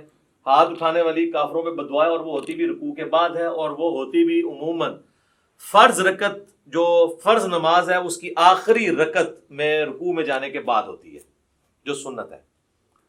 وہ آپ کو قنوت والا چیپٹر مشکات میں مل جائے گا, ابو داؤد ترمذی ابن ماجہ کے حوالے سے حدیث مل جائے گی. اور جو قنوت وطر کے اندر کوئی قنوت نازلہ کرنا چاہتا ہے تو نبی علیہ السلام سے ثابت نہیں, لیکن صحابہ کرام سے, ابی ابن کعب سے, صحیح ابن خزیمہ کے اندر موجود ہے, جس میں دعائے قنوت بھی انہوں نے پڑھی اور ساتھ درود شریف بھی پڑھا اینڈ کے اوپر, اور بھی دعائیں مانگی. وہ آپ کر سکتے ہیں, صحابہ کا یہ طریقہ. اور میں اس پہ اکثر کہتا ہوں کہ جو لوگ کہتے ہیں کہ صحابہ کرام نعوذ باللہ حجت نہیں ہے، ہم نے مرفوع حدیث ہی دیکھنی ہے، تو ان کے لیے لمحہ فکری ہے کہ وہ جتنی یہاں پہ قنوت نازلہ پڑھا رہے ہیں اپنی وطروں کے اندر رمضان میں، وہ تو صحابہ کا طریقہ ہے۔ جب داڑھی کی باری آتی ہے ہم نہیں کاٹتے، لیکن مٹھی کے بعد صحابہ کا اجماع ہے کہ کاٹنا جائز ہے۔ وہاں کہتے ہیں جی ہم نبی علیہ السلام کو دیکھ رہے ہیں، تو نبی علیہ السلام کو بھی نہیں آپ دیکھ رہے، نبی علیہ السلام کی تو مٹھی سے بڑی نہیں ہے، یہ بھی میں نے ثابت کیا ہے الحمدللہ۔ ساتھ ساتھ تھوڑی سی برین واشنگ ہوتی رہنی چاہیے، تبھی چیزوں کی سمجھ آتی ہے۔ تو اللہ اکبر کہہ کے ارسال الیدین کیا یا ہاتھ باندھے اور آپ نے دعائے قنوت پڑھی، اس کے بعد اللہ اکبر کہہ کے دعائے قنوت کے بعد روشی بھی پڑھنا ہے، اور پھر آپ نے وہ پورا کیا۔ اب چونکہ چاہے آپ نے فصل کیا ہوا ہے، درمیان میں دو پڑھ کے سلام پھیرے ہوئے ہیں، یا آپ نے دو کے بعد آپ کھڑے ہوئے ہیں، دونوں صورتوں میں تیسری رکعت تو آپ کی وتر کی آخری ہوگی، اس میں پھر آپ تورکی بیٹھیں گے۔ بلکہ سنن کبریٰ البیہقی میں یا مصنف ابن ابی شیبہ میں ملتا ہے نا کہ جس رات سیدنا ابو بکر کو دفن کیا گیا تو رمضان کی رات نہیں تھی، تو حضرت عمر نے کہا میں نے تو وتر ہی نہیں پڑھے ہوئے ہیں، تو پھر انہوں نے کہا میں جماعت کراتا ہوں تو میرے پیچھے وتر پڑھو۔ اس سے یہ بھی بات پتہ چلی کہ رمضان کے علاوہ وتر کی جماعت کروائی جا سکتی ہے۔ تو اس میں انہوں نے وتر اسی طریقے سے پڑھائے تھے کہ انہوں نے درمیان تشہد چھوڑا تھا اور اپنا 3 وتر پڑھائے تھے۔ اور وتر کے اوپر میرا ڈیٹیلڈ 130 مسئلہ ہے، اس میں میں نے ساری نیٹی گریٹیز ڈسکس کی ہیں، آج اس ڈیٹیل میں جانے کی ضرورت نہیں۔ نماز وتر بھی کمپلیٹ ہوگی تھی، کوئی چیز ہے تو نہیں کی نماز وتر کے حوالے سے؟ کون سی دعا آخر میں؟ وتر کے بعد جب ختم کرتے ہیں، وتر کے بعد وہ تو اذکار ہے نا، وہ وتر کے طریقے میں تو نہیں آتے، وہ تو ہے سبحان الملک القدوس اور 3 دفعہ پڑھ کے رب الملائکۃ والروح، آخری بار اس کو اونچی، وہ تو اذکار ہیں، وہ تو علیحدہ سے ہمارے لکھے ہوئے ہیں۔ فی الحال ہم طریقے کو ڈسکس کر رہے ہیں، اور یہ تو ہو گیا نماز وتر کا طریقہ۔ اب آ جائیں آپ نماز عیدین کے طریقے کے، تو وہ تو ہوتی 2 رکعت ہے، چاہے وہ عید الاضحیٰ ہو یا عید الفطر ہو، 2 رکعتیں ہوتی ہیں، اور اس میں 12 تکبیرات ہوتی ہیں، جو ابو داؤد کے اندر حدیث موجود ہے، الموطا امام مالک کے اندر موجود ہے کہ 7 تکبیرات سورۃ الفاتحہ سے پہلے پہلی رکعت میں، اور 5 تکبیرات سورۃ الفاتحہ سے پہلے دوسری رکعت میں۔ یہ طریقہ ہے، اور اگر کوئی بھول جائے تو رکوع کے بعد بھی کر سکتا ہے۔ اس میں طریقہ یہی ہے کہ اللہ اکبر کہہ کے آپ نماز شروع کریں گے۔ اگر آپ نے وضع الیدین کیا ہے تو آپ جب تکبیرات کہیں گے اللہ اکبر تو دوبارہ ہاتھ باندھیں گے۔ اگر آپ ارسال الیدین کر رہے ہیں تو اللہ اکبر اللہ اکبر، یوں 7 تکبیرات کو آپ پورا کریں گے، اور اس کے بعد یعنی ثنا پڑھنے کے بعد 7 تکبیرات، پھر اعوذ باللہ بسم اللہ پڑھ کے امام نے سورۃ الفاتحہ پڑھنی ہے، آپ نے سننی ہے، اور دوسری رکعت میں امام جب سورۃ الفاتحہ شروع کرنے لگے گا اس سے پہلے وہ تکبیرات کہتا ہے۔ اگر کوئی پہلے میں بھول گیا ہوا ہے تو دوسرے میں 12 پوری کر لے، یعنی یہ زائد تکبیرات ہی ہیں، سنت افضل عمل ہے۔ تو عید کی نماز کے اندر یہ ایک مین چیز ہے، اور عید کی نماز جمعے کی طرح دن کی نماز ہونے کے باوجود جہری نماز ہے۔ ویسے دن کی جتنی نمازیں ہیں وہ سرن ہے، چاہے زور ایسا ہے، جمعے کی بلند نماز سے ہوتی ہے، اور عید کی بھی اگرچہ دن کی نماز ہے لیکن وہ جہرن پڑھی جاتی ہے۔ اور دوسرا فرق یہ ہے کہ جمعے میں خطبہ پہلے ہوتا ہے، نماز بعد میں، اور عیدین کے اندر کیا ہوتا ہے؟ نماز پہلے خطبہ بعد۔ باقی وہ آل امیہ نے پہلے شروع کروا دیا تھا، کیونکہ بعد میں حضرت علی کے اوپر وہ لانتے کرتے تھے، تو ظاہر سامنے تو صحابہ بیٹھے تھے 5 تکبیروں میں باندھنے۔ یار میں نے بتایا ہے کہ اگر ارسال الیدین کر رہے ہیں تو ارسال الیدین کریں گے، اگر وضع الیدین کرنا ہے تو وضع الیدین، چھوڑنا نہیں ہے، حنفی چھوڑتے ہیں مجھے پتا ہے، ہاں وہ میں نے کلیئر کر دیا کیا کرنا ہے، اسی لیے کہا ہے تو اس کو مزید کلیئر کرتے ہیں۔ تو عید کی نماز کے اندر ہمارے حنفی بھائیوں کے اندر یہ چیز موجود ہے کہ وہ ارسال الیدین کرتے ہیں، اور آخری دفعہ جب وہ تکبیر کہتے ہیں، خیر وہ 12 تکبیریں تو کہتے بھی نہیں، وہ 6 تکبیریں کہتے ہیں، تو اس کو باندھتے ہیں۔ تو ٹھیک ہے یار، کسی بہانے چلو سال بعد یا رفع دین کر رہے ہیں کرن دو، شکر ہے کہ وہ جو گھوڑوں کی دموں والا انہوں نے ایک تماشا لگایا ہوا تھا، اور وہ کہتے تھے وہ بت رکھ کے آتے تھے، وہ ساری چیزیں ختم ہو جاتی ہیں۔ رفع الیدین نماز کا سکون برباد کرتا ہے، تو جے سال بعد وہ سکون والی نماز دی بے سکونی کرنے لگے نا، یعنی سنت کے مطابق عمل کرنے ہی لگے، تو کرنے تھے یار، باندھنا کرا دیو کدھر رفع الیدین ہونا تھا۔ عید قائم ہے تو ان کی ڈاکٹرین ختم ہے، وہ کہتے ہیں نماز کے سکون کو برباد کرتا ہے تو پھر ہر رفع الیدین کرے گا، وہ کہتے ہیں بس پہلا ٹھیک ہے، اس کے بعد جو ہے وہ برباد کرتا ہے۔ تو وہ قنوت وتر والا بھی رفع الیدین کرتے ہیں، ان کو کرنے تھے، ہم بھی کرتے ہیں، تو میں بتا رہا تھا کہ عید کی نماز کا جو پہلا خطبہ ہے انہوں نے شروع اس لیے کرایا کہ بعد میں تو یہ بھیجتے تھے لانتے، تو لوگ بھیجتے تھے ان کے اوپر لانتے، ٹھیک ہے، اور میں نے یہ بخاری مسلم سے ثابت کی ہے یہ کیا سلسلہ شروع ہوا.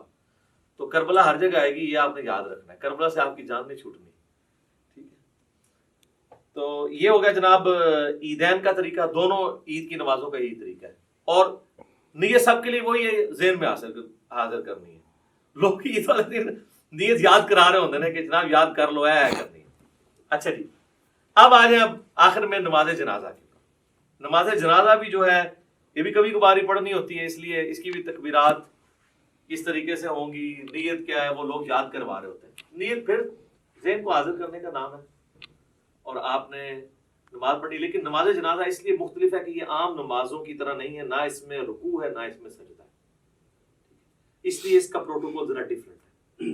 پروٹوکول ڈیفرنٹ ہے تو پھر ظاہر ہے اس کے اندر جب آپ اللہ اکبر کہہ کے نماز شروع کریں گے، وضع الیدین کریں یا ارسال الیدین کریں، تو پہلی تکبیر کے بعد ثنا کوئی نہیں ہے اس کے اندر. وہ روایتیں کمزور ہیں. اعوذ باللہ من الشیطان الرجیم، بسم اللہ پڑھ کے سورۃ الفاتحہ ہے اور ساتھ کوئی ایک سورت آپ ملا لیں، یہ سنت ہے.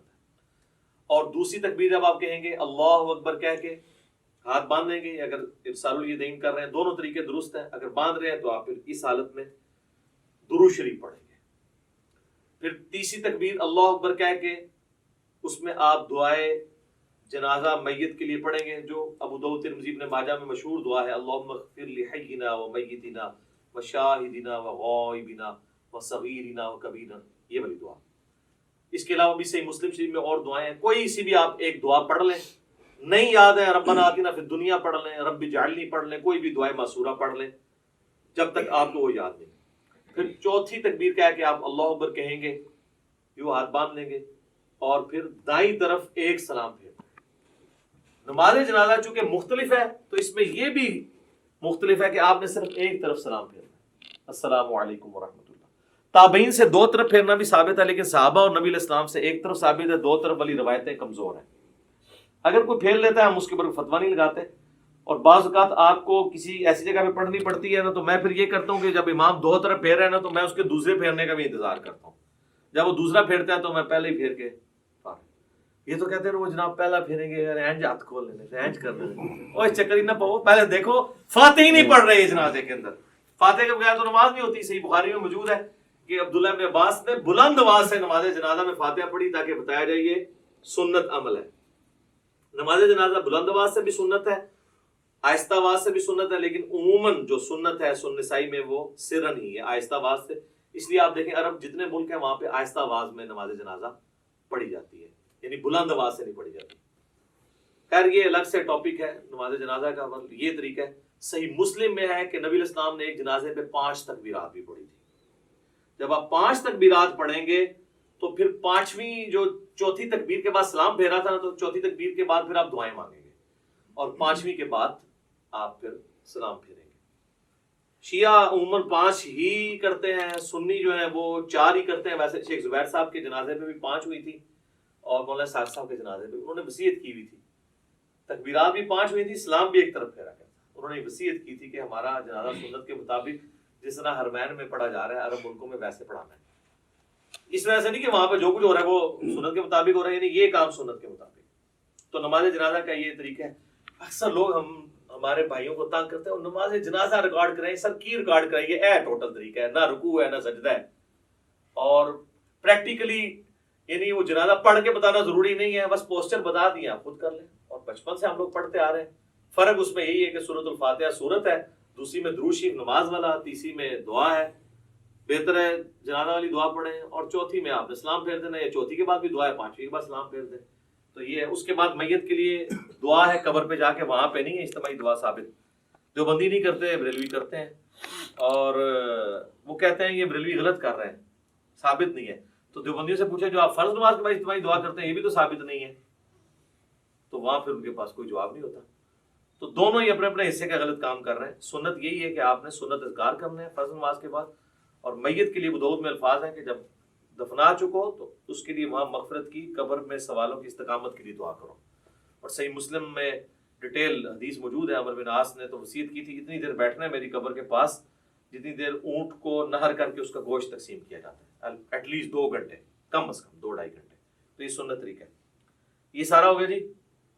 کوئی چیز اس میں نماز جنازہ میں، نماز وطر کے اندر، نماز عیدین میں یا عام نماز کے اندر کوئی چیز رہ گئی ہو؟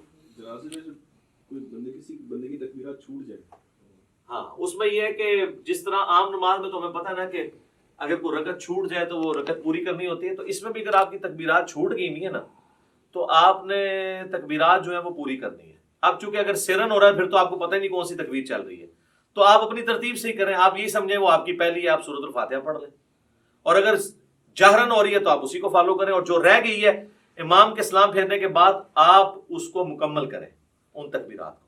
اور یہاں پہ میں آپ کو ضمن بتا دوں، جو ائمہ حضرات ہیں نا ان کی ذمہ داری ہے کہ وہ تکبیرات زیادہ لمبی نہ کہا کریں، کیونکہ پیچھے مقتدی پہلے ہی اللہ اکبر کہہ دیتے ہیں، اور اگر تکبیر تحریمہ والا اللہ اکبر مقتدی نے امام سے پہلے کہہ لیا اس کی نماز سٹارٹ ہی نہیں ہوگی، کیونکہ امام سے آگے نکل گیا نا. درمیان والی جو انتقال والی تکبیرات ہیں وہ تو آگے پیچھے ہو سکتی ہیں اس میں، لیکن پہلی تکبیر اگر امام سے پہلے، اب کئی امام جنازے میں، عیدین میں، عام نمازوں میں تو نہیں، زیادہ جنازے میں ہوتا ہے، وہ کرتے ہیں اللہ اکبر. اب نیچے جو بیچارہ شروع کرتا ہے، عیدین میں بھی دیکھا ہے لوگ شروع کرتے ہیں تو وہ اکبر ختم نہیں ہوتا، وہ پہلے ہاتھ باندھ دیتے ہیں یا ہاتھ چھوڑ دیتے ہیں. تو میں تو انتظار کرتا ہوں جب وہ اکبر کے رواں پہ پہنچتا ہے نا نماز عید میں یا نماز جنازہ میں، تو پھر میں اللہ اکبر سے پڑھتا. تو یہ آپ ٹرین کریں تو بہتر یہ کہ آپ مختصر اس کو کریں، اتنا لمبا نہ کریں کہ پیچھے لوگوں کے سانس ٹوٹ جائیں، یا ان کو ایجوکیٹ کریں. اتنا لمبا کرنے کی ضرورت کیا ہے؟ یہ تو ضرورت تھی اس وقت جب سپیکر نہیں تھے تو پیچھے تک آواز پہنچانے کے لیے کہ چلو آ ہی جائے کسی کو آواز. تو اب تو ضرورت نہیں ہے. اللہ اکبر سپیکر میں اتنے ماشاءاللہ موجود ہیں. اور کوئی چیز اس حوالے سے جو اس کے پوسچرز طریقے کے اعتبار سے آ رہی ہو؟ جی سنت ہے. جنازے میں بھی ہر تکبیر کے اوپر رفع الیدین کرنا، یہ بھی سنت ہے. نماز عیدین میں بھی ہر تکبیر کے اوپر رفع الیدین کرنا سنت ہے. ابو داؤد میں واضح حدیث ہے، مسند احمد میں موجود ہے. عبداللہ بن عمر کہتے ہیں کہ قیام کی حالت میں نبی علیہ السلام جب بھی تکبیر کہتے تھے تو اپنے ہاتھوں کو بلند کرتے تھے. تو یہ جنرل ہے، ٹھیک ہے. شیخ البانی کا یہ موقف ہے کہ جنازے میں عیدین میں چھوڑ بھی سکتے ہیں، اور یہاں پہ بھی جو البانی صاحب کے فالوور ہیں وہ عید کے خطبے میں کہہ رہے ہوتے ہیں چھوڑ بھی دیتے ہوں. میں خدا دا ناجے حنفی سال بعد کرنے لگے وہ بھی چھڑان لگے ہو. کیوں اس طرح کی باتیں بتاتے ہیں جو سند سے ثابت ہی نہیں ہے؟ یہ بالکل غلط ہے. رفع الیدین تو الموجم الکبیر طبرانی پہ ہے کہ رفع الیدین کرنے پہ ہر انگلی کے عوض آپ کو 10 نیکیاں ملتی ہیں. تو اسی لیے تو ہم قنوت وتر سے پہلے بھی رفع الیدین کرتے ہیں تاکہ ہم یہ نیکیاں ضائع نہ کریں، ٹھیک ہے. تو یہ آپ 10 انگلی ہیں تو 10 ضرب 10 کر لیں. تو رفع الیدین کریں جی، وتر میں بھی کریں، عام حالت میں بھی کریں، جتنا آپ کر سکتے ہیں کریں. اب تو اللہ کا فضل ہے کہ رفع الیدین کی ایکسیپٹنس آ گئی ہے. کوئی مسجد ایسی نہیں ہے جہاں پہ آپ کو آمین اونچی کہنے والے رفع الیدین والے نہ ملیں. انقلاب تو آیا ہے نا جی، صدا تو جھوم رہی ہے ہر طرف سے کہ نہ میں وہابی نہ میں بابی، میں ہوں مسلم، علمی کتاب. اللہ کا شکر ہے لوگ کتابوں کے ساتھ جڑ گئے.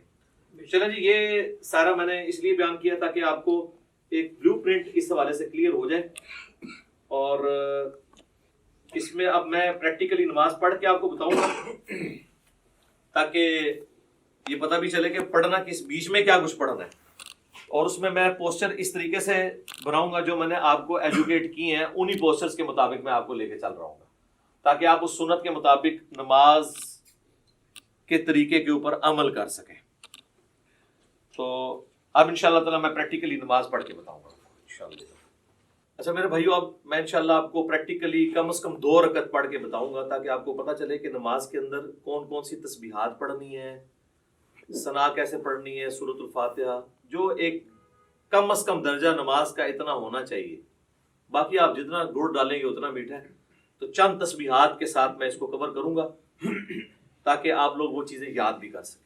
جو لوگ سن کے یاد کرنے کے عادی ہیں ان کے لیے انشاءاللہ تعالیٰ آسانی ہوگی انشاءاللہ تعالیٰ. ساتھ ساتھ پوسچر بھی کور ہو جائیں گے انشاءاللہ تعالیٰ.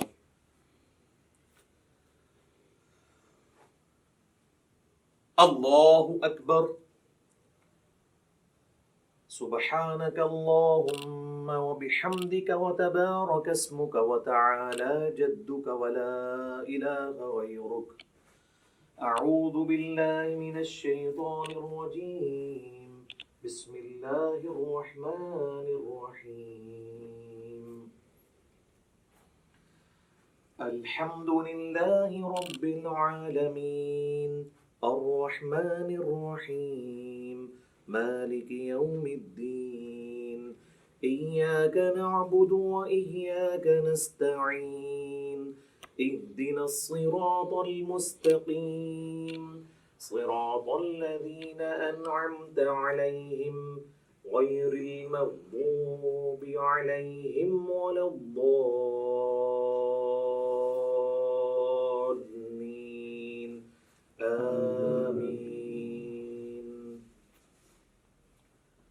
بسم الله الرحمن الرحيم قل يا أيها الكافرون لا أعبد ما تعبدون ولا أنتم عابدون ما أعبد ولا أنا عابد ما عبدتم ولا أنتم عابدون ما أعبد لكم دينكم ولي دين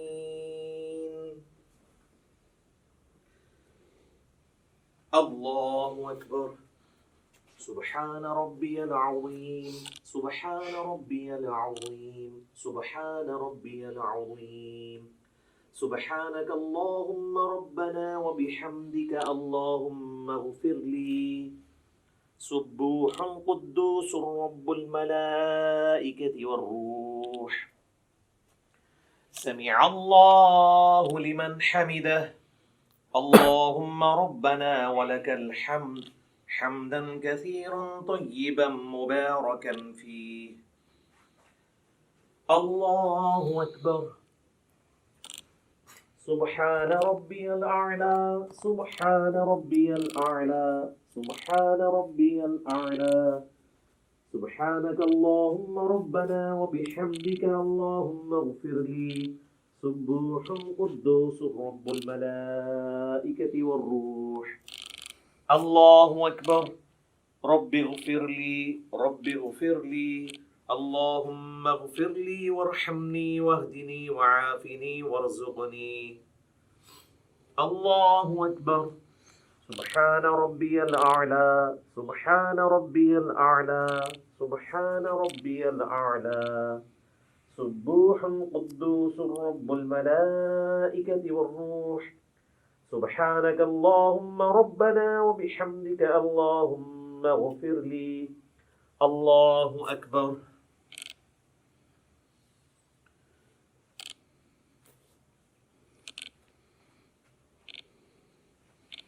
بسم الله الرحمن الرحيم الحمد لله رب العالمين الرحمن الرحيم مالك يوم الدين إياك نعبد وإياك نستعين اهدنا الصراط المستقيم صراط الذين أنعمت عليهم غير المغضوب عليهم ولا الضالين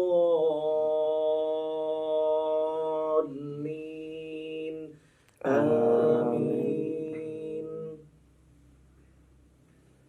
بسم الله الرحمن الرحيم قل هو الله أحد الله الصمد لم يلد ولم يولد ولم يكن له كفوا أحد الله أكبر سبحان ربي العظيم سبحان ربي العظيم سبحان ربي العظيم سبوح قدوس رب الملائكة والروح سبحانك اللهم ربنا وبحمدك اللهم اغفر لي سمع الله لمن حمده اللهم ربنا ولك الحمد حمدا كثيرا طيبا مباركا فيه الله أكبر سبحان ربي الأعلى سبحان ربي الأعلى سبحان ربي الأعلى سبوح قدوس رب الملائكة والروح سبحانك اللهم ربنا وبحمدك اللهم اغفر لي الله أكبر رب اغفر لي اللهم اغفر لي وارحمني واهدني وعافني وارزقني. اللہ اکبر. سبحان ربی الاعلی سبحان ربی الاعلی سبحان ربی الاعلی سبوح القدوس رب الملائکة والروح. سبحانك اللهم ربنا وبحمدك اللهم اغفر لي. اللہ اکبر. التحیات للہ والصلوات والطیبات. السلام علیک ایہا النبی ورحمۃ اللہ وبرکاتہ. السلام علینا وعلی عباد اللہ الصالحین.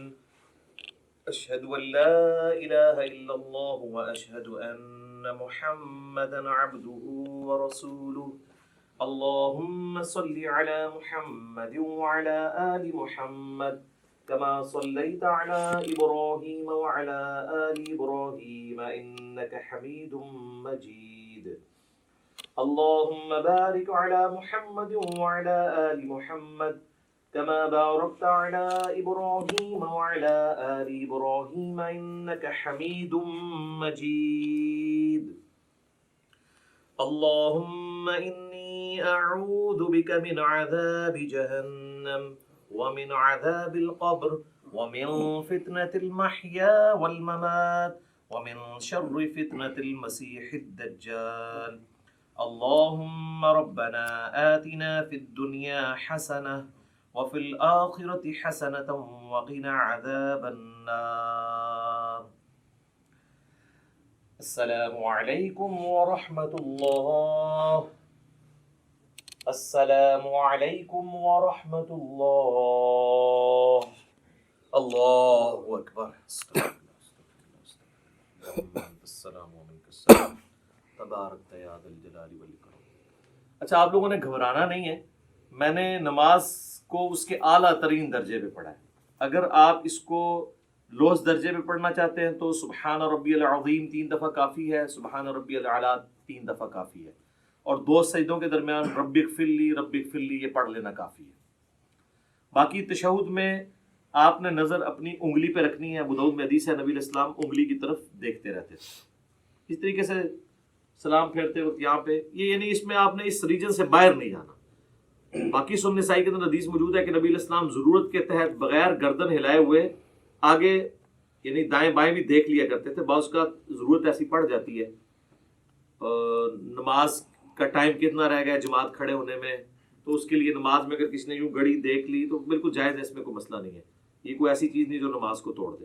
تو یہ 2 رکعت والی نماز تھی، اس لیے میں نے پہلے تشہد میں ہی تورک بیٹھ گیا. اگر یہ درمیان والا تشہد ہوتا تو میں اس طرح بیٹھتا اور عبدہ و رسولہ کے بعد اللہم صلی علی محمد وعلی آل محمد افضل ہے، یا اس کے بغیر ہی عبدہ و رسولہ کے بعد میں پھر تیسری رکعت کے لیے یوں کر کے کھڑا ہو جاتا اور پھر تیسری رکعت بھی مکمل کرتا، چوتھی کے بعد پھر تورک بیٹھتا.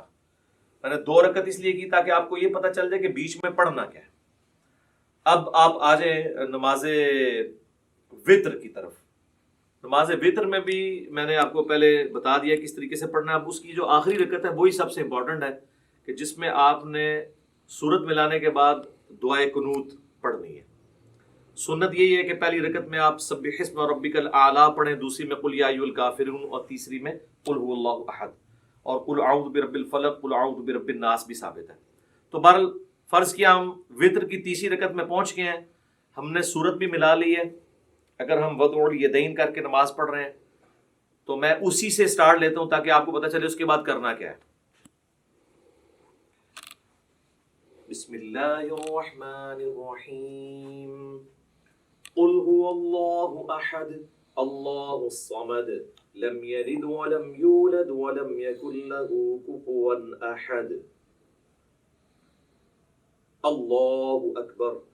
اللهم اهدني فيمن هديت وعافني فيمن عافيت وتولني فيمن توليت وبارك لي فيما أعطيت وقني شر ما قضيت فإنك تقضي ولا يقضى عليك إنه لا يذل من واليت ولا يعز من عاديت تباركت ربنا وتعاليت اللهم صل على محمد وعلى آل محمد كما صليت على إبراهيم وعلى آل إبراهيم إنك حميد مجيد اللهم بارك على محمد وعلى آل محمد كما باركت على إبراهيم وعلى آل إبراهيم إنك حميد مجيد الله أكبر سبحان ربي العظيم سبحان ربي العظيم سبحان ربي العظيم سمع الله لمن حمده اللهم ربنا ولك الحمد حمدا كثيرا طيبا مباركا فيه. پھر اسی طریقے سے آپ نے کنٹینیو کرنا ہے. یہ وہ ڈفرنس تھا. باقی جو عید کی تکبیرات ہیں وہ تو بتانے کی ضرورت نہیں ہے. سورۃ الفاتحہ سے پہلے آپ نے ہر دفعہ اللہ اکبر کہنا ہے. پھر سال الیدین کر رہے ہیں تو ہاتھ چھوڑ دینے ہیں. اگر وضع الیدین سے نماز پڑھ رہے ہیں تو ہر تکبیر کے بعد آپ نے ہاتھ باندھنے ہیں.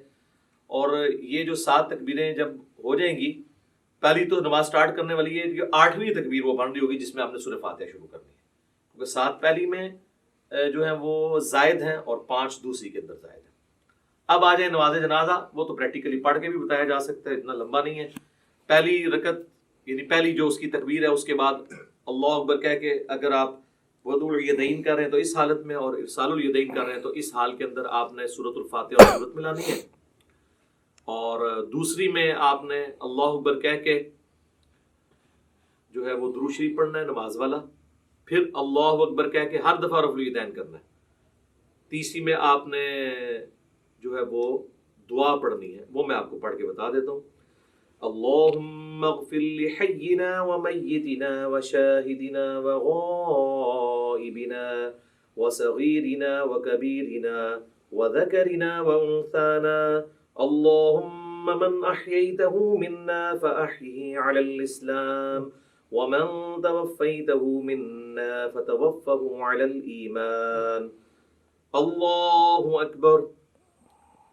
السلام علیکم ورحمۃ اللہ. تو یہ مکمل ہو گیا. دوسری طرف تو بتایا ثابت نہیں ہے. تو یہ نماز جنازہ والا بھی ہو گیا. اب انشاءاللہ تعالی ہم فزیکلی جب جماعت میں نماز پڑھنی ہے تو اس میں کیسے پاؤں سے پاؤں ملانا ہے، کس طریقے سے کھڑا ہونا ہے، اس کے لیے کیا پوسچر ہوگا، وہ پریکٹیکلی ہم کچھ بھائیوں کو یہاں صف میں کھڑا کریں گے. پھر میں انشاءاللہ تعالی، کیونکہ بعض اوقات جب آپ جماعت سے نماز پڑھ رہے ہوتے ہیں اس میں آپ کو تھوڑی نرمی کا مظاہرہ کرنا پڑتا ہے.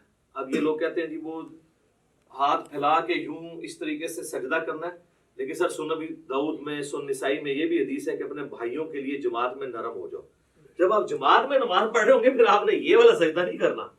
ویسے آپ بے شک یہ بھی کر لیں، کوئی مسئلہ نہیں ہے، ٹھیک ہے، لیکن جب آپ جماعت میں ہوں گے تو آپ کوشش کریں گے کہ تھوڑے سمٹیں. اور اب اس میں اگر آپ کا یہ حصہ یہاں اپنے ساتھ لگ جاتا ہے کوئی مسئلہ نہیں. ایک چیز ہے جس کی مانت ہے کہ جو کونی ہے وہ زمین پہ نہ لگے، کتے کی طرح بچھانے نہیں ہے. اس کے علاوہ اگر کسی کا یوں مل جاتا ہے یا یہاں سے یہ بھی مل جاتا ہے تو کوئی اس میں مسئلہ نہیں ہے. حتیٰ کہ صحیح بخاری میں آتا ہے کہ جب مسجد میں رش ہوتا تھا صحابہ کرام کہتے ہیں ہم ایک دوسرے کی پیٹھوں کے اوپر سجدے کر رہے ہوتے تھے، اور اگر زمین گرم ہوتی تھی تو اپنی پگڑی کا پیچ جو ہے وہ آگے کر لیتے تھے تاکہ ماتھا نہ جلے. تو وہ اتنا کوئی ایشو نہیں ہے. ایون بخاری مسلم میں آتا ہے کہ نبی علیہ السلام نے قیام جو ہے اور رکوع جو ہے وہ ممبر کے اوپر کیا ہے، اور سجدے کے لیے ممبر کی سیڑھیاں اتر کے تو نماز پڑھی ہے. یہ فرض نماز کی بتا رہا ہوں، چونکہ ہمارے معاشرے میں ساری چیزیں معیوب سمجھی جاتی ہیں. تعلیم دینے کے لیے نہیں، فزیکلی آپ نے اس طرح نماز پڑھی ہے تو کوئی اتنا ایشو نہیں ہوتا. چھوٹی چھوٹی چیزوں کو مذاق بنایا ہوتا ہے. اس میں ہی ہم آپ کو یہ بھی بتا دیتے ہیں جماعت کی نماز کو پریکٹیکلی کرنے سے پہلے کہ اگر آپ 2 بندوں کی جماعت کروا رہے ہیں نا تو یہ آپ بالکل ساتھ کھڑا کریں گے. یہ جو کہتے ہیں نا جی امام جو ہے اس طرح کھڑا ہو، نہیں، وہ تو واضح صحیح بخاری موجود ہے. حضرت عبداللہ ابن پنجے قبلہ رخ ہونے چاہیے. یہ ایڑیاں ملانے کے چکر میں اور یوں کرنے کے چکر میں یہ پنجے ڈسٹرب کرتے ہیں، یہ بالکل غلط ہے. پاؤں ملانے کا حکم ہے، ایڑی سیدھ میں کرنی ہے. ایڑی کبھی بھی اس طریقے سے نہیں مل سکتی ہے کیونکہ پنجے چوڑے ہوتے ہیں، پنجے ہی ملیں گے اور آپ قبلہ رخ سے تو نہیں آپ کمپرومائز کر سکتے. تو اس طرح بالکل برابر رکھنا ہے. نشانی یہ ہے کہ جو لیفٹ پہ کھڑا ہوگا وہ امام ہوگا. صحیح بخاری میں عبداللہ ابن عباس کہتے ہیں کہ میں نبی علیہ السلام تہجد کی نماز پڑھ رہے تھے تو میں آپ کے لیفٹ پہ آ کے کھڑا ہو گیا تو آپ نے مجھے کان سے پکڑ کے یوں یہاں لا کے کھڑا کیا تو نماز بھی نہیں ٹوٹی. یہ کہتے ہیں انگوٹھا ہل جائے نماز ٹوٹ جاتی ہے. تو دائیں طرف کھڑا کیا, اس میں یہ کئی الفاظ نہیں ہے کہ مجھے دائیں طرف تھوڑا سا پیچھے کھڑا کیا, بالکل صاف یہ ملیں گے. اب آپ دیکھیں اللہ اکبر کیا کہ جب ہم, آپ بھی کریں اللہ اکبر, یہ ہاتھ باندھ رہے ہیں نا, اب انہوں نے بھی اپنے جسم کے مطابق کھولا ہوا ہے, میں نے بھی اپنے جسم کے مطابق. تو آپ دیکھ رہے ہیں کہ ہمارا شولڈر بھی جو ہے نا, یہ شولڈر سینٹر سے آگے کور کریں, شولڈر بھی مل رہے ہیں. اگر میں ذرا سا پاؤں زیادہ کھول دوں گا تو ہمارے شولڈر نہیں ملیں گے. آپ یہ دیکھیں میں آپ کو پریکٹیکلی کر کے بتاتا ہوں. یہ میں نے پاؤں کھولے نا تو اب یہ شولڈر دور ہو جائیں گے. پاؤں ملے ہوئے ہیں, پاؤں پہ زور ہوتا ہے شولڈر نہیں, اور بعض کا ایسا زور ہوتا ہے کہ اگلے کے پاؤں درد کرنا شروع کر دیتے ہیں. تو آپ نے درمیان میں یوں رکھنا ہے اسے, اس طریقے سے اللہ اکبر کہہ کے رکوع میں جائیں گے تو یہ ساتھ ہی رہنا ہے اس طرح, ٹھیک ہے جی.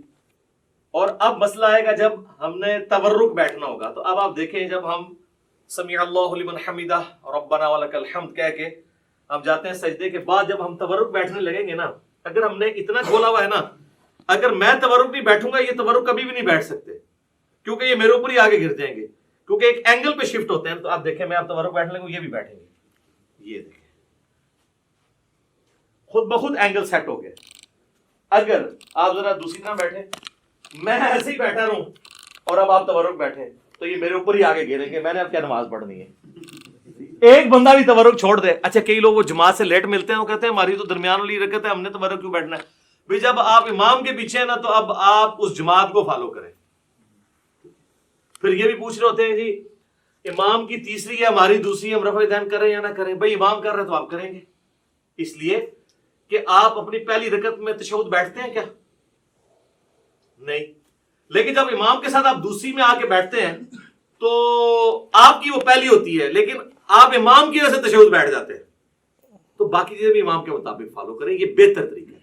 تو یہ تورک میں یہ چیز ضروری تھی. ایک بندہ بھی ڈنڈی مارے گا تورک, اور اگر کسی نے آپ کے ساتھ والے ڈنڈی مار دی ہے تو اب بہتر یہ ہے کہ آپ اس پہ گرنے کی بجائے نا آپ بھی پھر اسی طریقے سے ہی بیٹھتے ہیں. بھئی کئی لوگ پوچھ بھی رہے ہوتے ہیں کہ جی ہم موٹے ہیں تورک نہیں بیٹھ سکتے, نماز ہو جائے گی میرے بھائی اگر کسی کے لیے. میں نے تو بڑے بڑے موٹے لوگوں کو بھی دیکھا ہے, بل وہ پھر تورک تو ایسا بیٹھتے ہیں, دو بندے ہیں تورک ملتے نہیں ہو نال تسی بیٹھ جاؤ تو ان کو بالکل لحاظ نہیں ہوتا کہ ادھر والے کا کیا بن رہا ہے ادھر والے کا کیا بن رہا ہے. تو بہت موٹا بندہ ہے, موٹاپا ویسے پسند بھی نہیں ہے نا, اسی لیے پسند نہیں ہے.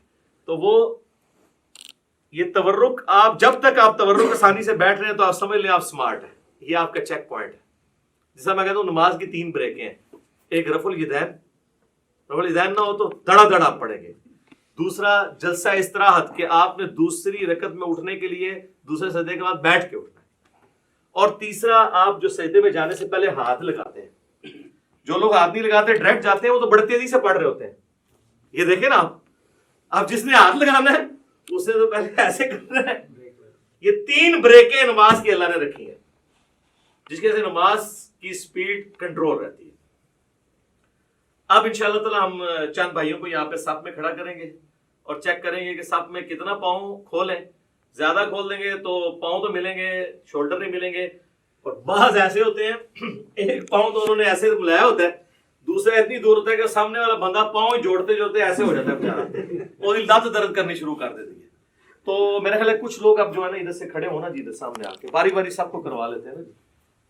اچھا میرے بھائیو, اب انشاءاللہ تعالیٰ آپ کو پریکٹیکلی بتائیں گے کہ صف میں جب زیادہ نمازی کھڑے ہوں گے تو کس طریقے سے انہوں نے نماز پڑھنی ہے. 2 ہوں گے تو ساتھ کھڑا کرنا ہے, اور 2 سے زیادہ ہوں گے تو امام آگے ہوگا, پیچھے ہوں گے باقی. البتہ اگر میاں بیوی جماعت کروا رہے ہیں تو وہ ساتھ اپنی بیوی کو نہیں کھڑا کرے گا, بیوی ایگزیکٹ اس کے پیچھے کھڑی ہوگی.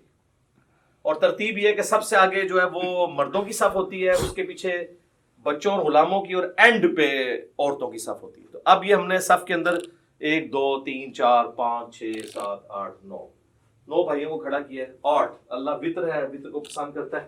آپ دیکھیں جی انہوں نے اپنے جو ہے وہ پاؤں اتنے کھولے ہوئے ہیں جتنے ان کے جسم ہے اس سے زیادہ نہیں کھولے, ورنہ پھر ان کے کندھے نہیں ملیں گے. آپ دیکھیں ان کے پاؤں بھی ملے ہوئے ہیں اور ان کے کندھے بھی ملے ہوئے ہیں. ہاں جی پیچھے کر کے ذرا کندھے ان کے ذرا کور دکھائیں, دور سے ہی دکھا دیں آپ, ادھر ہی دیکھیں کندھے ان سب کے ملے ہوئے ہیں. اگر ان میں سے کسی نے ذرا سے پاؤں زیادہ کھول دیے کم تو پھر ان کے لیے یہ تھوڑا سا ویسے ہوا ہے ان کا, ٹھیک ہے. یہ آپ نے خود ڈیسائیڈ کرنا ہے. شعیب بھائی آپ کو پاؤں زیادہ پھیلانے ہوں گے، آپ کی اوپر سے باڈی چوڑی ہے، ہاں یہ آپ نے غلط کیا ہوا ہے، اور ٹھیک ہو گیا جی. پاؤں کے پنجے قبلہ رخ ہیں، ایڑیاں سیدھ میں ہیں، اور یہ صحیح بخاری میں موجود ہے کہ صحابہ کرام کہتے ہیں کہ جب ہم صف سیدھی کرتے تو پاؤں سے پاؤں یلزقو کے الفاظ ہیں، مل جایا کرتے تھے. ایڑیاں ملیں گی، پنجے آگے پیچھے ہو سکتے ہیں. آپ دیکھ رہے ہیں کہ کسی کا پاؤں چھوٹا ہے تو اس کا پنجہ پیچھے ہے، ان کا پاؤں بڑا ہے پنجہ آگے، لیکن ایڑی سب کی سیدھ میں، ایڑی کو سیدھ میں رکھ کے سب سیدھی کرنی ہے، پنجے کو نہیں. اور ملنے پہ جب باری آئے گی تو صرف پنجے ہی ملے گا، ایڑی تو نہیں مل پائے گی. ایڑی کو ملانے کی کوشش کریں گے تو بعض لوگ ایسے کر لیتے ہیں، وہ ٹیڑھے ہو جاتے ہیں پاؤں، وہ بالکل غلط ہے، قبلے سے تو نہیں ہٹنا. ٹھیک ہے جی، یہ آپ نے مٹھی نہیں بنانی، نارمل رکھنا، ہاں ایسے نارمل. اب آپ سارے آئیں جی اس پوزیشن میں کہ آپ رفع الیدین کرنے لگے، اپنے ہاتھوں کو اس طرح بلند کریں جس طرح میں نے بتایا تھا. ہاں جی، ابھی دیکھیں جی کتنے لوگوں کی غلطیاں نکلیں گی جی کہ ان کے ہاتھ کہاں کہاں پہ. یہ دیکھیں نا، یہ آپ کا ہاتھ یوں ہوگا نا تو تب یہ دونوں ہاتھ برابر ہوں گے. جس نے پریکٹس نہیں کی ہوئی نا، ادھر بیٹھ کے یہ دیکھیں، یہ میرے سے بھی ہو جاتا تھا سر، یہ آپ کا ہاتھ اوپر ہے، اب آپ کا ہاتھ برابر ہے. ٹھیک ہے، ٹھیک ہے جی. اور ہاتھوں کو نارمل رکھنا ہے، اینڈ کرو. اس کا بڑا آسان طریقہ پتہ کیا ہے؟ یہ دیکھیں جی، آپ نے پریکٹس کرنی ہے نا تو آپ یوں ہاتھ رکھیں اور اس کے بعد ہاتھ کو یہ پیچھے لے کے ہیں تو پھر آپ سیدھا یعنی دیوار کے ساتھ پریکٹس کریں گے تو آپ کی پریکٹس بنے گی. ٹھیک ہوگا جی، ٹھیک ہوگی. اللہ اکبر. اب ہاتھ باندھ لیں. ہم وضع الیدین والی پہلے مثال سامنے رکھتے ہیں، اور ہاتھ جو ہیں وہ ٹھیک ہے. ویسے بعض لوگوں کی انگلیاں یہاں سے لٹکی ہوئی ہیں، بعض کی نہیں ہے. ٹھیک ہے، اس میں کوئی نہیں، جہاں آپ کو آسانی ہے وہ آپ کریں، کوئی مسئلہ نہیں ہے، یہ کوئی اتنا مسئلہ نہیں ہے. اور یہ آپ کا کیسے ہو گیا جی؟ ایسے اس کو اگر آپ یوں کر لیں تھوڑا سا تو آپ کو آسانی ہوگی. یہ ٹھیک ہوگا جی، بالکل ٹھیک ہے، جہاں آپ کو آسانی ہو. زبردست، ماشاء اللہ تعالیٰ. اور اگر آپ دوبارہ سے آپ تکبیر کیا کہ ارسال الیدین کریں تو کیسے کریں گے؟ آپ اللہ اکبر کہیں، اللہ اکبر. ارسال الیدین کریں گے تو نارمل ہاتھ یوں چھوڑیں گے آپ، جہاں پہ آپ کو آسانی سے جہاں پہ چھوٹتے ہیں. اگر آپ نے یوں کر کے نماز پڑھنی ہے. ٹھیک ہے جزاک اللہ. اچھا یہ آگے کیوں ہے آپ کے ہاتھ سائڈ پہ کیوں نہیں ہے؟ ایک دوسرے کے ہے، دیکھو نا. چلے جہاں پہ آسانی سے آ گئے. ٹھیک ہے جی. اب آپ نے اللہ اکبر کہہ کے رکوع میں جانا ہے، رفع الیدین کریں اور رکوع میں جائیں سارے. اللہ اکبر. ہاں جی، اب رکوع میں پتہ چلے گا جی کس کس کا ٹھیک ہے. ماشاء اللہ جی، ساروں پہ ٹھیک ہے، زبردست. ادھر سے شروع کریں تو پتہ چل جائے گا. یہ آپ شیشے میں پریکٹس کی ہوگی تو ٹھیک ہوگا. تھوڑا سا پیٹ جو ہے نا یہ ایسے بس ٹھیک ہے، آلموسٹ ٹھیک ہے. اور انگلیاں پھیلی ہوئی، گھٹنے کو مضبوطی سے پکڑنا ہے. اور نہ میر صاحب یہ آپ یہ سیدھی کریں ایسے، وہ نہیں، بالکل سیدھی ہونی چاہیے تو تب یہ آپ کی گردن سے آئی. یہ آپ بالکل ٹھیک ہو گئے. یہ بالکل تنی بھی ہو کمان کی طرح، جس طرح ابو داؤد میں آتا ہے کہ کباغ کی ڈوری جس طرح تنی جاتی تھی، بالکل سیدھی. ٹھیک ہے جی. آپ کو یہ پرابلم ہے جی اس طرح کرنے میں، گھٹنے کو پکڑنے میں، ایسے ایسے یہ ایسے کر کے پکڑیں گے، یوں کر کے. ٹھیک ہے جی. سمیع اللہ لمن حمیدہ. ٹھیک ہے، اللہم ربنا ولک الحمد. ٹھیک ہو گیا. اور اس کے بعد اب آپ اللہ اکبر کہتے ہوئے، میں نے اللہ اکبر کہنا تو آپ نے سجدے کی طرف جانا ہے پہلے ہاتھ لگاتے ہوئے. جی اللہ اکبر. ٹھیک ہو گیا. اچھا، ابو داؤد میں ایک حدیث ہے کہ نبی علیہ السلام کی جو ہاتھ ہے نا، ہتھیلیاں، وہ کانوں کی سیدھ میں بھی چلی جاتی تھی. یعنی آپ اس کو کندھے سے آگے بھی لے کے جا سکتے ہیں. بعض لوگ کہتے ہیں جی ماتھے سے آگے نہیں انگلیاں جانی چاہیے، کوئی مسئلہ نہیں، جا سکتی ہیں. بس بہتر طریقہ وہی ہے جس طریقے سے آپ لوگوں نے کیا ہوا ہے. اب آپ دیکھیں، اب آپ چوڑا سجدہ نہیں کر سکتے، آپ لوگوں کے آپ کو ایک دوسرے کو اکوموڈیٹ کرنا پڑا ہے، تو نماز میں اسی طریقے سے کرنا ہے. اور پیچھے سے ایڑیاں سب کی جڑی ہیں جی. ہاں جی، ایڑیاں بھی دیکھنی ہے اور پنجے قبلہ رخ ہونے چاہیے. ٹھیک ہے، ٹھیک ہے، جزاک اللہ، بہترین. اب میں اللہ اکبر کہوں گا تو آپ نے جلسے میں بیٹھنا ہے. اللہ اکبر. دایاں پاؤں کھڑا کیا اور بایاں بچھا لیا. ٹھیک ہو گیا جی. اب اس میں دیکھیں کوئی نہیں، آپ دو سجدوں کے درمیان نہیں انگلی اٹھانی، انگلی تھلے رکھو. ہاں، اینج رکھنا ہے نارمل. اور آپ گھٹنوں تک بھی رکھ سکتے ہیں، گھٹنوں سے آگے بھی، جہاں آپ کو آسانی، اس میں کوئی نہیں ہے. اور نارمل رکھنی ہے انگلی، نہ ایسے جوڑنی، نہ ایسے. سجدے میں بھی میں نے بتایا نہ جوڑنی، جو نارمل ہے. اچھا، اب ہم نے دوسرا سجدہ کریں اور پھر اس کے بعد آپ سب تورک بیٹھیں، کیونکہ اس طرح تو آپ بیٹھ جائیں گے، تورک بیٹھنا ہے. اب اللہ اکبر کہوں گا، دوسرا سجدہ کریں. اللہ اکبر.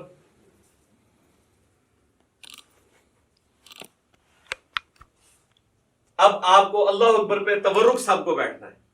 اللہ اکبر.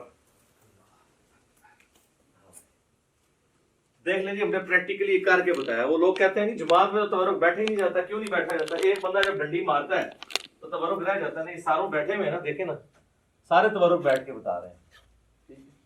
تورک بیٹھیں گے سارے تو پھر کور ہوگا. ایک بندہ بھی ڈنڈی مارے گا تو ساتھ والا دوسرا تورک نہیں بیٹھنا. ٹھیک ہوگا جی. یہ پریکٹیکلی نماز میں یہ چیز ضروری تھی. اب ٹھیک ہے، سلام بھیج دیں جی. السلام علیکم ورحمۃ اللہ. السلام علیکم ورحمۃ اللہ. ٹھیک ہے. اچھا میرے بھائیوں، آج کی یہ پریکٹیکل ہماری جو نشست تھی اب اس سے کنکلوڈ کرتے ہیں. بیسیکلی میں نے یہ کوشش کی کہ آپ کو ایک بلو پرنٹ آپ کے سامنے رکھ دیا جائے کہ آپ نے نماز پڑھنی کیسے. باقی اس کے اوپر تو گھنٹوں بولا جا سکتا ہے. آپ میری ویڈیوز دیکھ لیں، ہر ٹاپک کے اوپر کئی ایک ویڈیو کلپس ریکارڈڈ موجود ہیں. اللہ تعالیٰ ہماری اس ایفرٹ کو قبول فرمائے. اللہ تعالیٰ سے دعا ہے جو حق بات میں نے کہی اللہ تعالیٰ ہم سب کے دلوں میں راسخ فرمائے. اگر جذبات میں میرے منہ سے کوئی غلط بات نکل گئی تو اللہ تعالیٰ ہمارے دلوں سے معاف کر دے. ہمیں کتاب و سنت کی تعلیمات پر عمل کر کے دوسرے بھائیوں تک پہنچانے کی توفیق عطا فرمائے. سبحانک اللہم و بحمدک اشہد ان لا الہ الا انت استغفرک و اتوب الیک وما علینا الا البلاغ المبین. جزاکم اللہ خیرا.